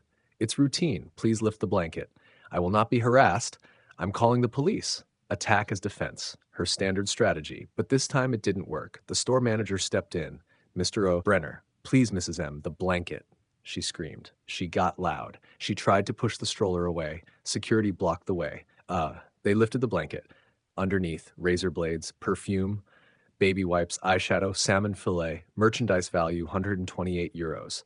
Nicholas sat in the stroller, saw the strange men, saw his mother screaming, started crying. The police came. Personal details, police report, banned from the store, reality crashed into her bubble. Hard, incorruptible. Stefan's phone rang that evening. He saw the name on the screen. He answered, "What did you do?"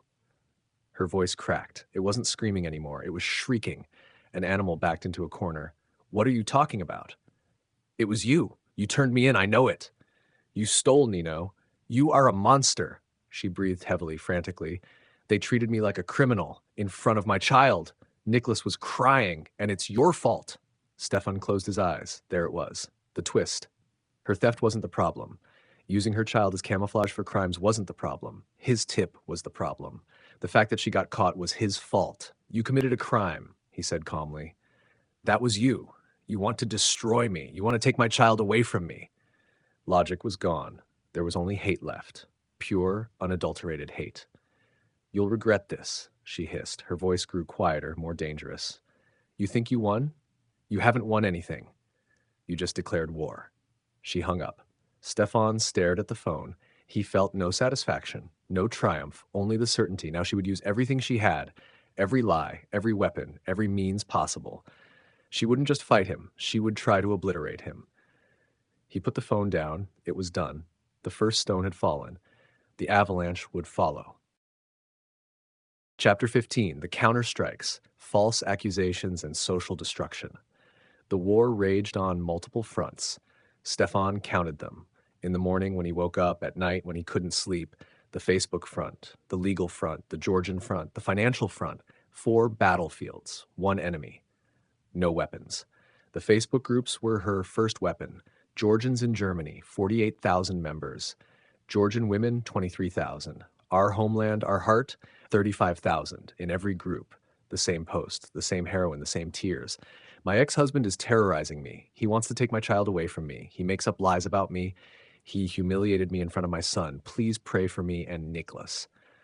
The reactions were predictable. Hearts, angry faces, words of comfort. "Stay strong, sister. These German men are all the same. We support you. You are not alone." And the darker comments, the ones that didn't come publicly, but via private message. Stefan found out about them through an acquaintance who monitored the groups. "Men are offering to visit you. Do you know what that means?" He knew. The first threat came via text message, unknown number, Georgian sender. "We know where you live. Watch your back." Stefan stared at the screen, the letters blurred. He went to the police. The officer listened, took notes. "Can you prove that your ex-wife is behind this?" "No, but who else?" A shrug. "Without proof, we can't do anything." The report was filed. File number, stamp, filed away, and nothing happened. The fabricated assault was her smartest weapon. She had chosen the timing carefully. Far enough in the past that Stefan couldn't prove any alibis anymore. Close enough to seem plausible. "He shoved me during an argument. I fell against the table. My arm was bruised for days." No witnesses, no doctor's note. Only her statement, and her statement was convincing. She was always convincing. Stefan read the summons over and over. Negligent assault, section 229 of the Criminal Code. The words didn't make any sense. He had never touched her, never shoved her, never so much as raised a hand against her. But in her head, or in her strategy, it had happened, and now he had to prove that it hadn't happened. The reversal of the burden of proof, the fundamental principle that became his undoing. His lawyer was skeptical. Her word against yours. Without evidence, it will be difficult. But I didn't do anything. I know that, but the court only knows what is put in front of it. Stefan leaned back. The exhaustion was physical, a weight on his shoulders. What happens if they believe her? Then you'll be convicted, a fine, maybe probation, a mark on your criminal record, for something that didn't happen. The lawyer nodded. In his eyes, sympathy, but also resignation. The system isn't perfect. The Georgian front opened up in parallel. Stefan found out about it through a letter, not from the German police, from Interpol. The Georgian prosecutor's office was investigating. Charge, blackmail with intimate imagery. He read the letter 3 times, 4 times. The words wouldn't register in his head. Blackmail, intimate imagery, the video they had recorded during their marriage, consensually, together, a moment of intimacy that had now become a weapon. She claimed he had threatened to publish it, that he had used it to pressure her. It was completely fabricated. But in Georgia, where he was just a voice on the phone, where he had no witnesses and couldn't produce any evidence, her word was what counted. The international investigation was the peak of absurdity. A German family court deciding on custody, a German criminal court trying an alleged assault, and now Interpol, over a consensual video from his marriage. 3 countries, 3 systems, 1 liar, and him caught in the middle. The rent arrears grew. The welfare office had stopped paying the landlord. The money was now going into her account. She kept it. Of course she kept it. And the debt piled up under his name. 3,000 euros, 4,000. The landlord threatened an eviction notice. Stefan tried to explain. The money goes to her. I pay, but it doesn't reach you. The landlord shrugged. I don't care whose fault it is. I want my money. The logic was ironclad, and for Stefan, fatal. He had to give up the apartment, not voluntarily. Forced. He packed his things into boxes, little enough that it fit in his car. The furniture stayed behind. The kitchen he had built, the shelving he had assembled, everything he had built was left behind. He drove, with no destination, with no apartment, with no plan. Thomas wasn't there, traveling for work for weeks. Stefan's mother didn't have a room, and friends, he didn't have any left. She had systematically taken them from him. He parked by the river, folded down the back seat, lay down. The roof of his car became his sky. The nights in the car were endless, cold when the heater wasn't running, stuffy when he left it running too long. He washed up in public restrooms, ate out of cans, drank bottled water. Homeless, the word he never would have applied to himself. Now he was. During the day, he looked for work. Odd jobs, delivery service, warehouse work, anything that brought in cash. The money was enough for food and gas, not for an apartment, the security deposit he would need, his credit score, which had been ruined by the unpaid rent, the references he no longer had. Every door closed. And she, in the apartment that was under his name, lived on. With Nicholas, with the child benefits, with the system she knew how to use masterfully. The court hearing for the assault charge drew closer. His lawyer had gathered evidence. Witnesses who could testify that Stefan was never violent, chat logs that documented her lies. But on the day of the hearing, something unexpected happened. The prosecutor escalated the charges, from negligent to intentional with stalking. Stalking. Stefan sat in the courtroom and didn't understand. The deadline has passed, his lawyer whispered. She shouldn't have been able to do that. But she had done it. The system had failed. Again. The hearing dragged on. Hours of testimonies, counter-testimonies, motions for every requested an extensive taking of evidence, cell phone data, location profiles, neighbors as witnesses. It became clear to the judge this would take days, a tiresome case, endless effort. She looked at the prosecutor. Would you like to reconsider your position? A pause. Then the prosecution withdraws the charges. Stefan sat still, withdrawn, not acquitted, withdrawn. The difference was everything and nothing. There was no finding of guilt, but also no finding of innocence. Only an end that wasn't won. He stood up, left the courtroom. Outside, no one was waiting. The Pyrrhic victory tasted like ashes. He hadn't been convicted, but the proceedings had cost him months, thousands of euros, nights in the car, his reputation. The investigation in Georgia was still ongoing. The rent arrears hadn't disappeared. The Facebook posts stayed online. He had won nothing, only not lost everything. In the car, by the river, he looked out at the water. The current was slow, steady. indifferent to everything happening on its banks. He thought of Niklas, of the boy he wasn't allowed to see, who was growing up with a mother who lied and stole and destroyed. The grief was physical, a stabbing pain behind his breastbone, a choking feeling that wouldn't stop, but also a clarity that had never been there before. He couldn't win this war. Not now. Not like this. The system was not his friend. The justice system worked with procedures, not with truth. Emotions didn't count. Only files, only stamps, only the next number in line. The devastating realization took shape, not as a thought, as a certainty. It's not about truth or justice. It's about the bottom line, about effort, about the path of least resistance. And the path of least resistance always leads to the mother, as long as she's not standing there with a bloody knife in her hand. He spoke the words out loud into the silence of the car, into the darkness of the night. No one answered. But inside him, something else was taking shape. Not giving up, not surrendering. A plan. Long-term, patient, armed with the only thing she couldn't take from him, the truth. He would wait, and one day time would be on his side. Chapter 16, In the Belly of the System. Court and Child Services. The family court was located in a gray building on the outskirts of the city. Stefan knew the way by now. The entrance hall with its worn tiles, the waiting benches where failed families sat, the doors with the case numbers. He belonged here. This had become his world. He participated by phone, not because he wanted to, because he had to. He didn't have an address anymore, no permanent residence. The car by the river wasn't a home he could present to a court. So, a phone call. His voice distorted by the line, against her voice, which was in the room. Live. Convincing. The difference was everything. Her voice came through the speakerphone, feigning objectivity, emphasizing her suffering. The voice of a woman who does everything right and still has to fight. I am the primary caregiver. Niklas only knows me. His father abandoned us. Stefan wanted to object, to interrupt, to scream. But on the phone, all he could do was wait until it was his turn. When he spoke, he heard himself, how he sounded. Tired, broken, angry. The anger was the problem. He knew it. His lawyer had warned him. Stay objective. Emotions work against you. But how was he supposed to stay objective? When she was lying? When she was holding his child hostage? When the system listened to her and ignored him? She committed psychological abuse, blackmail, kleptomania. She uses Niklas as leverage. The words came out, too fast, too emotional. Coming from the mouth of a man who slept in his car, they sounded like angry counter-accusations. The judge was politely neutral. Polite, the way judges are when they've long since made up their minds.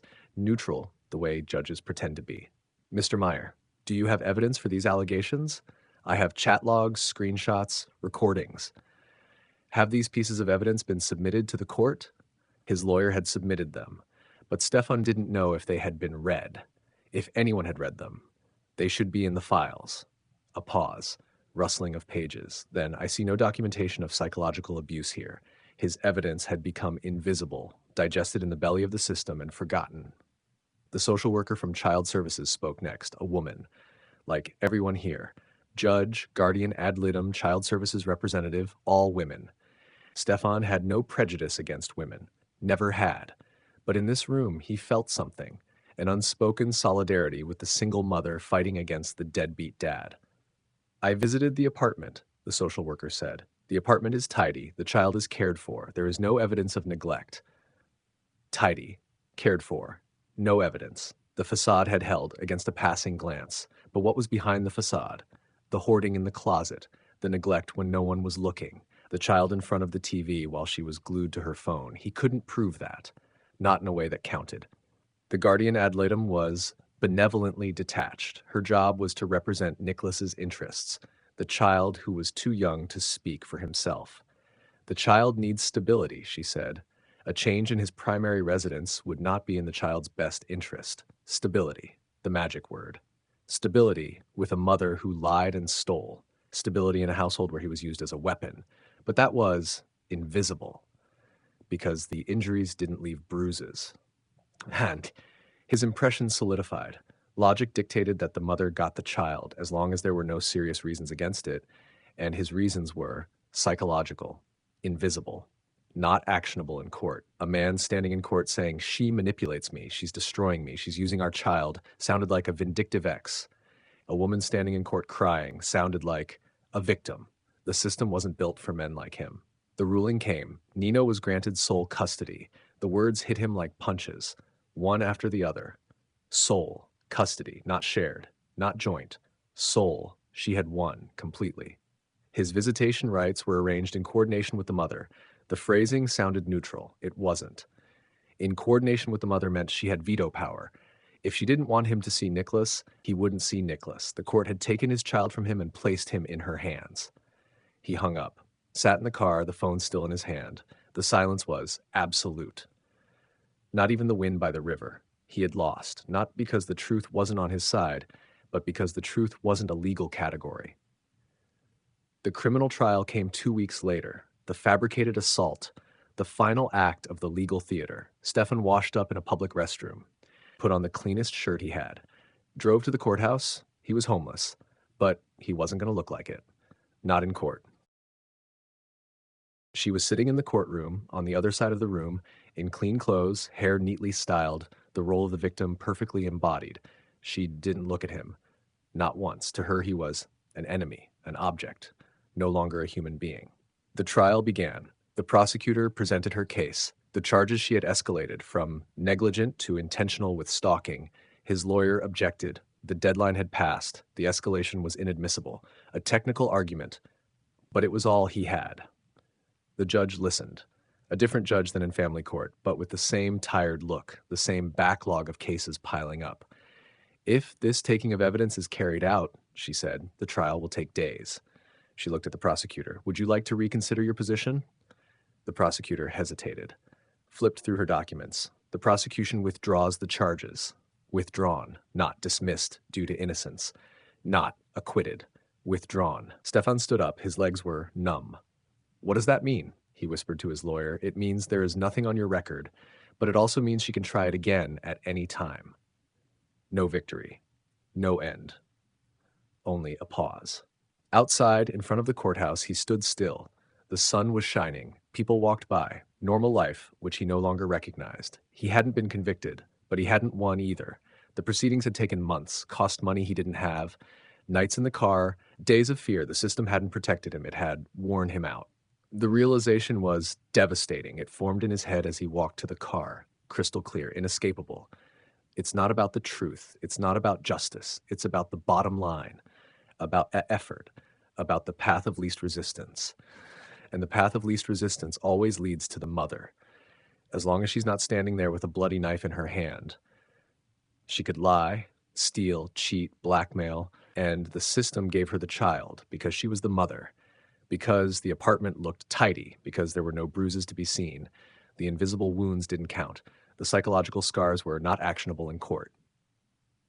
He sat in the car for a long time, hours. The river flowed by, the sun set, darkness fell. He thought of Nicholas, of the little boy he was no longer allowed to see, who was growing up with a mother who used him as a weapon. The pain was physical, a burning that wouldn't stop, a hole in his chest that couldn't be filled. But in the darkness also came clarity. He couldn't win this war. Not now. Not like this. Any attempt to fight in court would fail, against the same walls, against the same prejudices, against the same system. He had to find a different strategy. Not war. Patience. Not attack. Time. Time was his only weapon. Lies fell apart. Facades crumbled. Children grew up and asked questions. One day, Nicholas would be old enough to seek the truth, old enough to ask, why wasn't Dad there? And then Stefan would be ready, with evidence, with documents, with the truth. But until then, he had to. Survive. Not fight. Survive. Retreat. Rebuild himself. Create a life that he could show Nicholas one day. "Look, I kept going, despite everything, for you." He started the engine, drove away from the courthouse, from the system, from the place that had destroyed him. The road led to nowhere, but also to a new beginning. He didn't know yet what it would look like, but he knew he had to find it. For Nicholas. For himself. Chapter 17, Saying Goodbye to Nicholas. The Hard Choice. Stefan sat in the car by the river. It was night. Cold. The engine wasn't running to save gas. He had the court rulings with him, the papers that sealed his fate, sole custody for her, Visitation, coordination. That meant she decided, and she had decided long ago, 3 months since the ruling. Not once had he seen Nicholas. The excuses varied. He's sick. We're out of town. He has an appointment. You scared us with your messages. Nicholas needs rest. Every request, every plea, every hope. Blocked. The system that had given her visitation in coordination had given him nothing. He could fight. He knew it. His lawyer had said so. She is violating the visitation rights. We can file a motion, a fine. Enforcement. A fine. Against a woman who kept the child benefits and worked under the table. Enforcement. What would that look like? Police tearing a child from his mother's arms? And then she would call the police. Kidnapping. She would file a report against him. Again, new lies, new accusations. She would turn Nicholas against him for years, systematically. He imagined what would happen. Scenario 1. He picks up Nicholas as the ruling allows. She calls the police, says he kidnapped the child. The officers arrive, a tug of war in front of his son's eyes. Nicholas cries, doesn't understand what's happening, is traumatized. And in the end, the police take him back to her because she is the mother, because she's crying, because he is the man causing trouble. Scenario 2. He insists on his rights, goes back to court. Months pass, legal fees, nerves, time. In the end, maybe supervised visitation, once a month, under supervision in a bare room, and she poisons Nicholas against it. Daddy is bad. Daddy wants to hurt us. The child he no longer recognizes when he finally sees him. Scenario 3. He gives up. No more fighting. No more court dates. No more unanswered calls. Silence. But also peace. Maybe. Someday. The cruel logic took shape. He faced a choice that was no choice at all. Fight, and in doing so, continue to destroy himself and Nicholas. Or let go. The word was unbearable. Let go. As if his child were a balloon you release into the sky. But the reality was he had no more power, no leverage, no weapon. Every point of contact was leverage she could use. Every attempt to enforce his rights became new ammunition against him. The only way to take the leverage out of her hands was to have no more contact. The decision didn't happen in a single moment. It grew over weeks.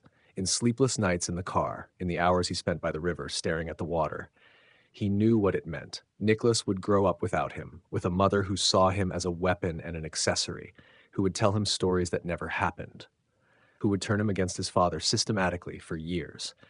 Nicholas would believe his father had abandoned him, hadn't wanted him, hadn't cared. The lies would become his truth. The pain was physical, a burning in his chest that wouldn't stop. A choking in his throat that kept him from breathing. He cried. In the car, alone, in the dark.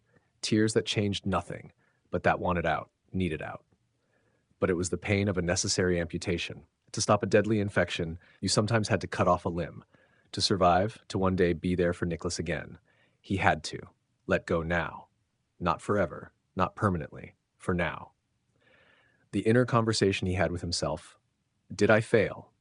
The question came every night, every hour, every minute. I didn't fail. I was defeated. The answer he struggled to wring from himself. But surrender is sometimes the only strategy to keep from being completely destroyed. He remembered a book he had once read about soldiers returning from war who had lost everything: family, friends, health. The author wrote, "Sometimes survival is the greatest victory." Stefan hadn't understood that back then. Now he understood it. Nicholas's second birthday arrived, a day Stefan had dreaded for months. He couldn't go there, couldn't call. Any contact would escalate, but he had to do something. He bought a gift, a small car, red, with wheels that turned. Nicholas loved cars. He wrapped it carefully with a card. "For my little prince, Daddy thinks of you every day." He couldn't write any more. His tears made the ink illegible. On the day of the birthday, he drove to the apartment that was under his name, that he had furnished, that he had lost. He parked nearby, not too close, invisible, waited until the street was empty. Then quickly, to the front door, put the package down, ring the bell, walk away. He watched from a distance. The door opened. She stood there, saw the package, picked it up. Her face was contemptuous, the corners of her mouth turned down, a look that said, "How pathetic." She took the package inside, the door closed. Stefan knew she wouldn't give it to Nicholas. It would end up in the trash or disappear into a closet. But he had tried. That mattered. To him. He drove to the river, parked in his usual spot, got out. The wind was cold, the sky gray, the water flowed, indifferent, steady. He stood on the bank and looked out. This day felt like a funeral. Not the funeral of a dead person, the funeral of a relationship, of a hope, of a life that could have been. He stayed for hours, watched the sun go down, watched the city lights come on, watched the darkness fall. In his head, a mantra. I'm no longer a father, I'm a biological footnote in my son's life. The words were brutal, but they were true. For now. But in the darkness also came a promise. Not now, not today, not tomorrow, but one day. One day, Nicholas would be old enough to ask questions, old enough to see through his mother's lies, old enough to seek the truth. And then Stefan would be ready. He would wait. Years, if he had to. Decades. He would build a life, an apartment, a job, an existence he could show Nicholas. Look, I didn't give up. I kept going for you. He would gather evidence, everything he had, everything that would come, the screenshots, the recordings, the documents, time capsules for the future, for the day Nicholas would ask, what really happened? And then he would give him the truth, not forced, not aggressively, simply there, ready to be read. When Nicholas was ready, read, look, decide for yourself. The evidence would speak for itself. Stefan got into the car, started the engine, drove off, not home. He didn't have a home anymore, but forward, in a direction that wasn't clear yet, to a life he still had to build. The central philosophy took shape. Time wins against every lie. She can lie to a person for 10 years, maybe 20, but not 30. Eventually, the thread snaps. Eventually, the puzzle of lies no longer fits reality. And then you look for answers, and I will have the answers ready. He spoke the words out loud, in the empty car, in the darkness of the night. They sounded like a vow, a promise to his son, whom he couldn't see, a promise to himself, whom he had almost lost. The road led into the dark, but somewhere far ahead there was light. He drove toward it, slowly, steadily, like the river. Chapter 18, The Waiting Period. Armed with evidence, 1 year later, Stefan had a life, modest but his own, a small apartment, 2 rooms, kitchen, bathroom. The rent was affordable, the neighborhood quiet. He had signed a lease, his name, his address, no more car, no more river, no more surviving day to day, a life. The job was simple, warehouse work, sorting packages, stocking shelves, picking orders, no career, no prestige, but a paycheck that was enough, a structure that held. He came in the morning, worked, left in the evening. His coworkers were friendly. They didn't ask about his past. They only saw the quiet man who did his job and rarely talked. That suited him fine. He went to therapy, regularly, every week on the same day at the same time. The sessions were hard, painful, necessary. He talked about things he had kept silent about for years, the manipulation, the violence that left no bruises, the shame of being a victim as a man. The therapist listened, asked follow-up questions, put things in order. You have post-traumatic stress disorder. That's normal, given what you went through. Normal. The word sounded foreign. Nothing about the last few years had been normal, but the diagnosis helped. It gave the chaos a name. He played golf, a new hobby, found by chance. A coworker had invited him. At first he was skeptical. Golf, that was for wealthy people, for suit wearers, not for him. But then he stood on the fairway, the openness, the quiet, the green stretching all the way to the horizon, the concentration it took to hit the ball, the calm that followed. It was meditation in motion. His shattered nervous system found peace there. In his apartment stood a cabinet, locked, the key on his keyring, always with him. Inside, a box. The box was his arsenal. A USB drive, on it all the screenshots, the blackmail messages, the hate messages, the threats. If you don't pay the child support, you'll never see Nicholas again. You will pay for everything you've done to me. I will make sure you look like a monster. Every message saved. With date, with sender, with context. Photographs.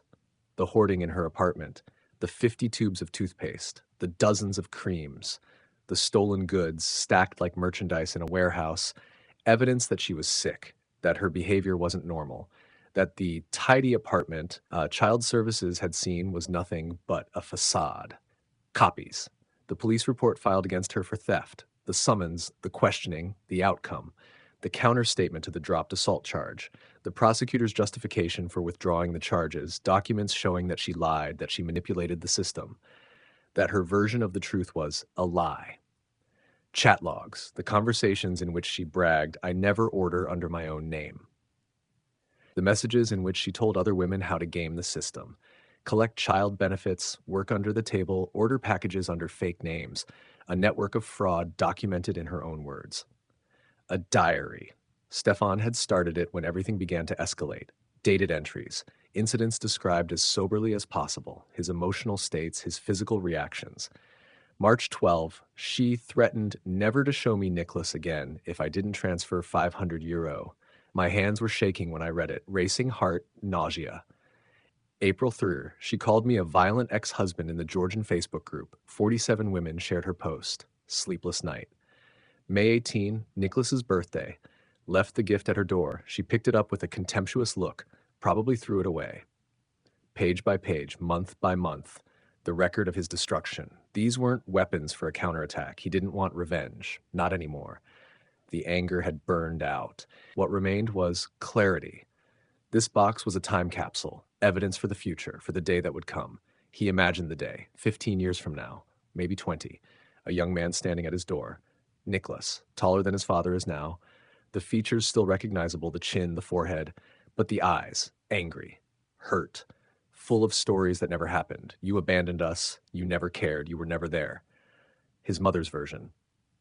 The version Nicholas had heard his entire life, the only version he knew.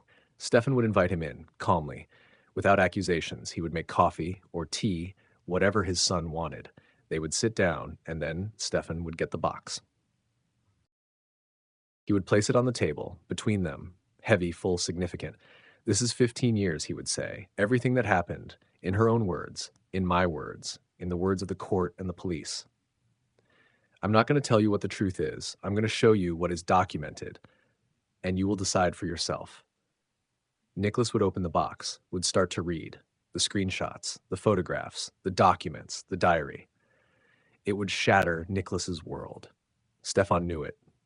There was no gentle way to show someone that his mother had lied, that the stories he had heard his entire life were made up. The truth would hurt, but the truth was necessary. Not to get revenge, not to destroy Nino, but to give Nicholas a chance. The chance to know his father, the real version, not the invented one. The chance to decide for himself. The central philosophy. Stefan had written it down on a piece of paper stuck to his mirror. Time wins against every lie. He read the words every morning, every evening. They were his mantra, his anchor. She can lie to a person for 10 years, maybe 20, but not 30, not forever. Eventually, the thread snaps. Eventually, the puzzle of lies no longer fits reality, a detail that doesn't add up, a story that contradicts itself, a feeling that doesn't sit right. And then the search begins. Nicholas would ask questions, maybe not to his father, not right away, but to the world, to the internet, to the people who were there. He would find contradictions, gaps, inconsistencies, and at some point he would go looking for answers, real answers. The answers would be ready, not forced, not aggressive, simply there, in the box, waiting. Read, look, decide for yourself. The evidence would speak for itself. So, Stefan lived, not the life he had imagined, not the life with his son, but a life. He got up in the morning, he went to work, he played golf, he went to therapy, he ate, he slept, he breathed the small victories of daily life. Sometimes at night, the pain came, the burning behind his breastbone, the tightening in his throat, images of Nicholas, small laughing arms stretched out toward him, the boy he didn't know anymore, who was now 3, 4, 5, growing up without knowing him. The tears came, uncontrollable like before, but they passed again too. He had learned to grieve, not to suppress, to grieve. The grief was part of him, a passenger along for the ride, but no longer the driver. He could feel the pain without drowning in it. He could keep going. The waiting was the hardest part, years, decades, maybe. He didn't know when Nicholas would come, whether he would come at all, but he waited anyway, not passively, not with blind hope, patiently, prepared. The box was ready. The evidence was complete. He himself was as whole as he could be. And one day the doorbell would ring, and he would open it. And Nicholas would be standing there, and then everything would begin, or begin again. Until then, he lived, for himself. That was his law. Epilogue. The debt prison. Survival rules from hell. Stefan sat at his desk. The apartment was quiet. Outside, the sun was going down. The orange of the sky cast long shadows through the window. In front of him, a blank sheet of paper, a pen. He wasn't writing for the public, not for a book, not for a blog. He was writing for himself. The years had taught him many things, lessons he never wanted to learn, truths he would rather never have known. But the lessons were there, burned in, indelible. And he wanted to put them down, not to forget, but to remember what he had survived, what he had learned, a list, a code of laws for the rest of his life. He began to write. The words came slowly, deliberately, from a place deep inside him where pain and wisdom had mixed together. Law 1, you are not a resource. Your value does not lie in what you provide, not in the money you earn, not in the status you bring, not in the security you offer. You are a human being with your own limits, your own needs, your own worth, which exists independently of your usefulness. If someone only sees you as a provider, a service provider, a means to an end, then they don't see you. They only see what you can do for them, and that is not love. Law 2, sex is not a currency of affection. Never confuse physical access with love. There are people who use sex as a tool, as a reward, as punishment, as manipulation. Authenticity shows itself away from the bedroom, in the small moments, in respect, in care that expects nothing in return. If someone only wants you when you're useful and pushes you away when you're not, that's not a partner. That's a dealer. Law 3, a narcissistic wound cannot be healed. You are not her therapist. Her happiness is not in your power. Her emptiness is a bottomless pit. No matter how much you give, it will never be enough. You cannot give a person what they cannot give themselves. You cannot fill a void that runs deeper than anything you have to offer. Stop trying. She will never be satisfied. Not through you. Not through anyone. Law 4, a child is a person, not leverage. Anyone who uses the bond with their own child as a weapon has betrayed the foundation of parenthood. The child is not a tool in a war between adults, not a pawn to be played, not a lever to control. If someone uses your child to hurt you, they are also hurting the child. That makes them a bad parent, no matter what they say. Grieve the loss, but don't idealize the person. See them for what they are. Law 5, the system is not your friend. The courts, child services, social welfare agencies, they work with procedures, not with truth. Your truth, your experience, your emotions, they don't count unless they're in a file. The system was not built to protect you. It was built to process cases, to minimize costs, to find the path of least resistance.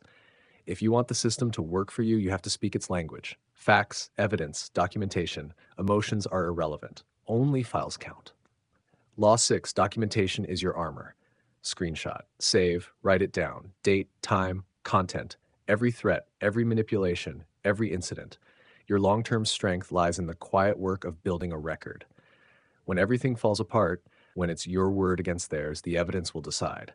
Not the truth, the documented truth. That is a difference you should never forget. Law 7, escape is not cowardice. Removing yourself from a toxic, destructive situation is not weakness. It is intelligence. It is self-protection. It is survival.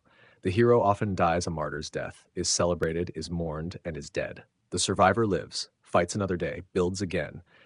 Sometimes the greatest act of courage is walking away. Law 8, trust your own perception. If you constantly feel like you're walking on eggshells, something is wrong. If someone systematically makes you doubt whether you're losing your mind, they are manipulating you. Gaslighting is real. It is subtle. It destroys slowly from the inside out. If your instincts are screaming, listen, run. Your perception is not the problem. The situation is the problem. Law 9, you are not responsible for her empty existence. Her happiness is not your job. Her contentment is not your obligation. You are not responsible for making her whole. You are not the savior who heals her wounds.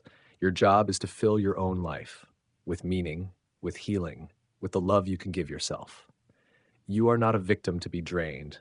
You are a human being with a right to your own happiness. Law 10, sometimes the most loving act is letting go. Even, perhaps especially of a child, not out of indifference, not out of cowardice, but out of the bitter recognition that your presence in this moment would only be used as a weapon against you and as a burden on the child. Letting go to make room for the later, more mature truth. Letting go to survive so that you can be there again later. This is not surrender. This is strategy. Stefan put down his pen. 10 laws. On a single sheet of paper, the essence of years of destruction and rebuilding. He read them again, slowly, every word. These laws were hard. No comfort, no hope for a better world, only reality as it was, not as it should be. But in the harshness there was also strength. Whoever knew the truth could live with it. Whoever clung to illusions was destroyed by them. Stefan had chosen the truth, chosen to see, even when it hurt. He stood up, walked to the window. The sun had set. The city glowed beneath him.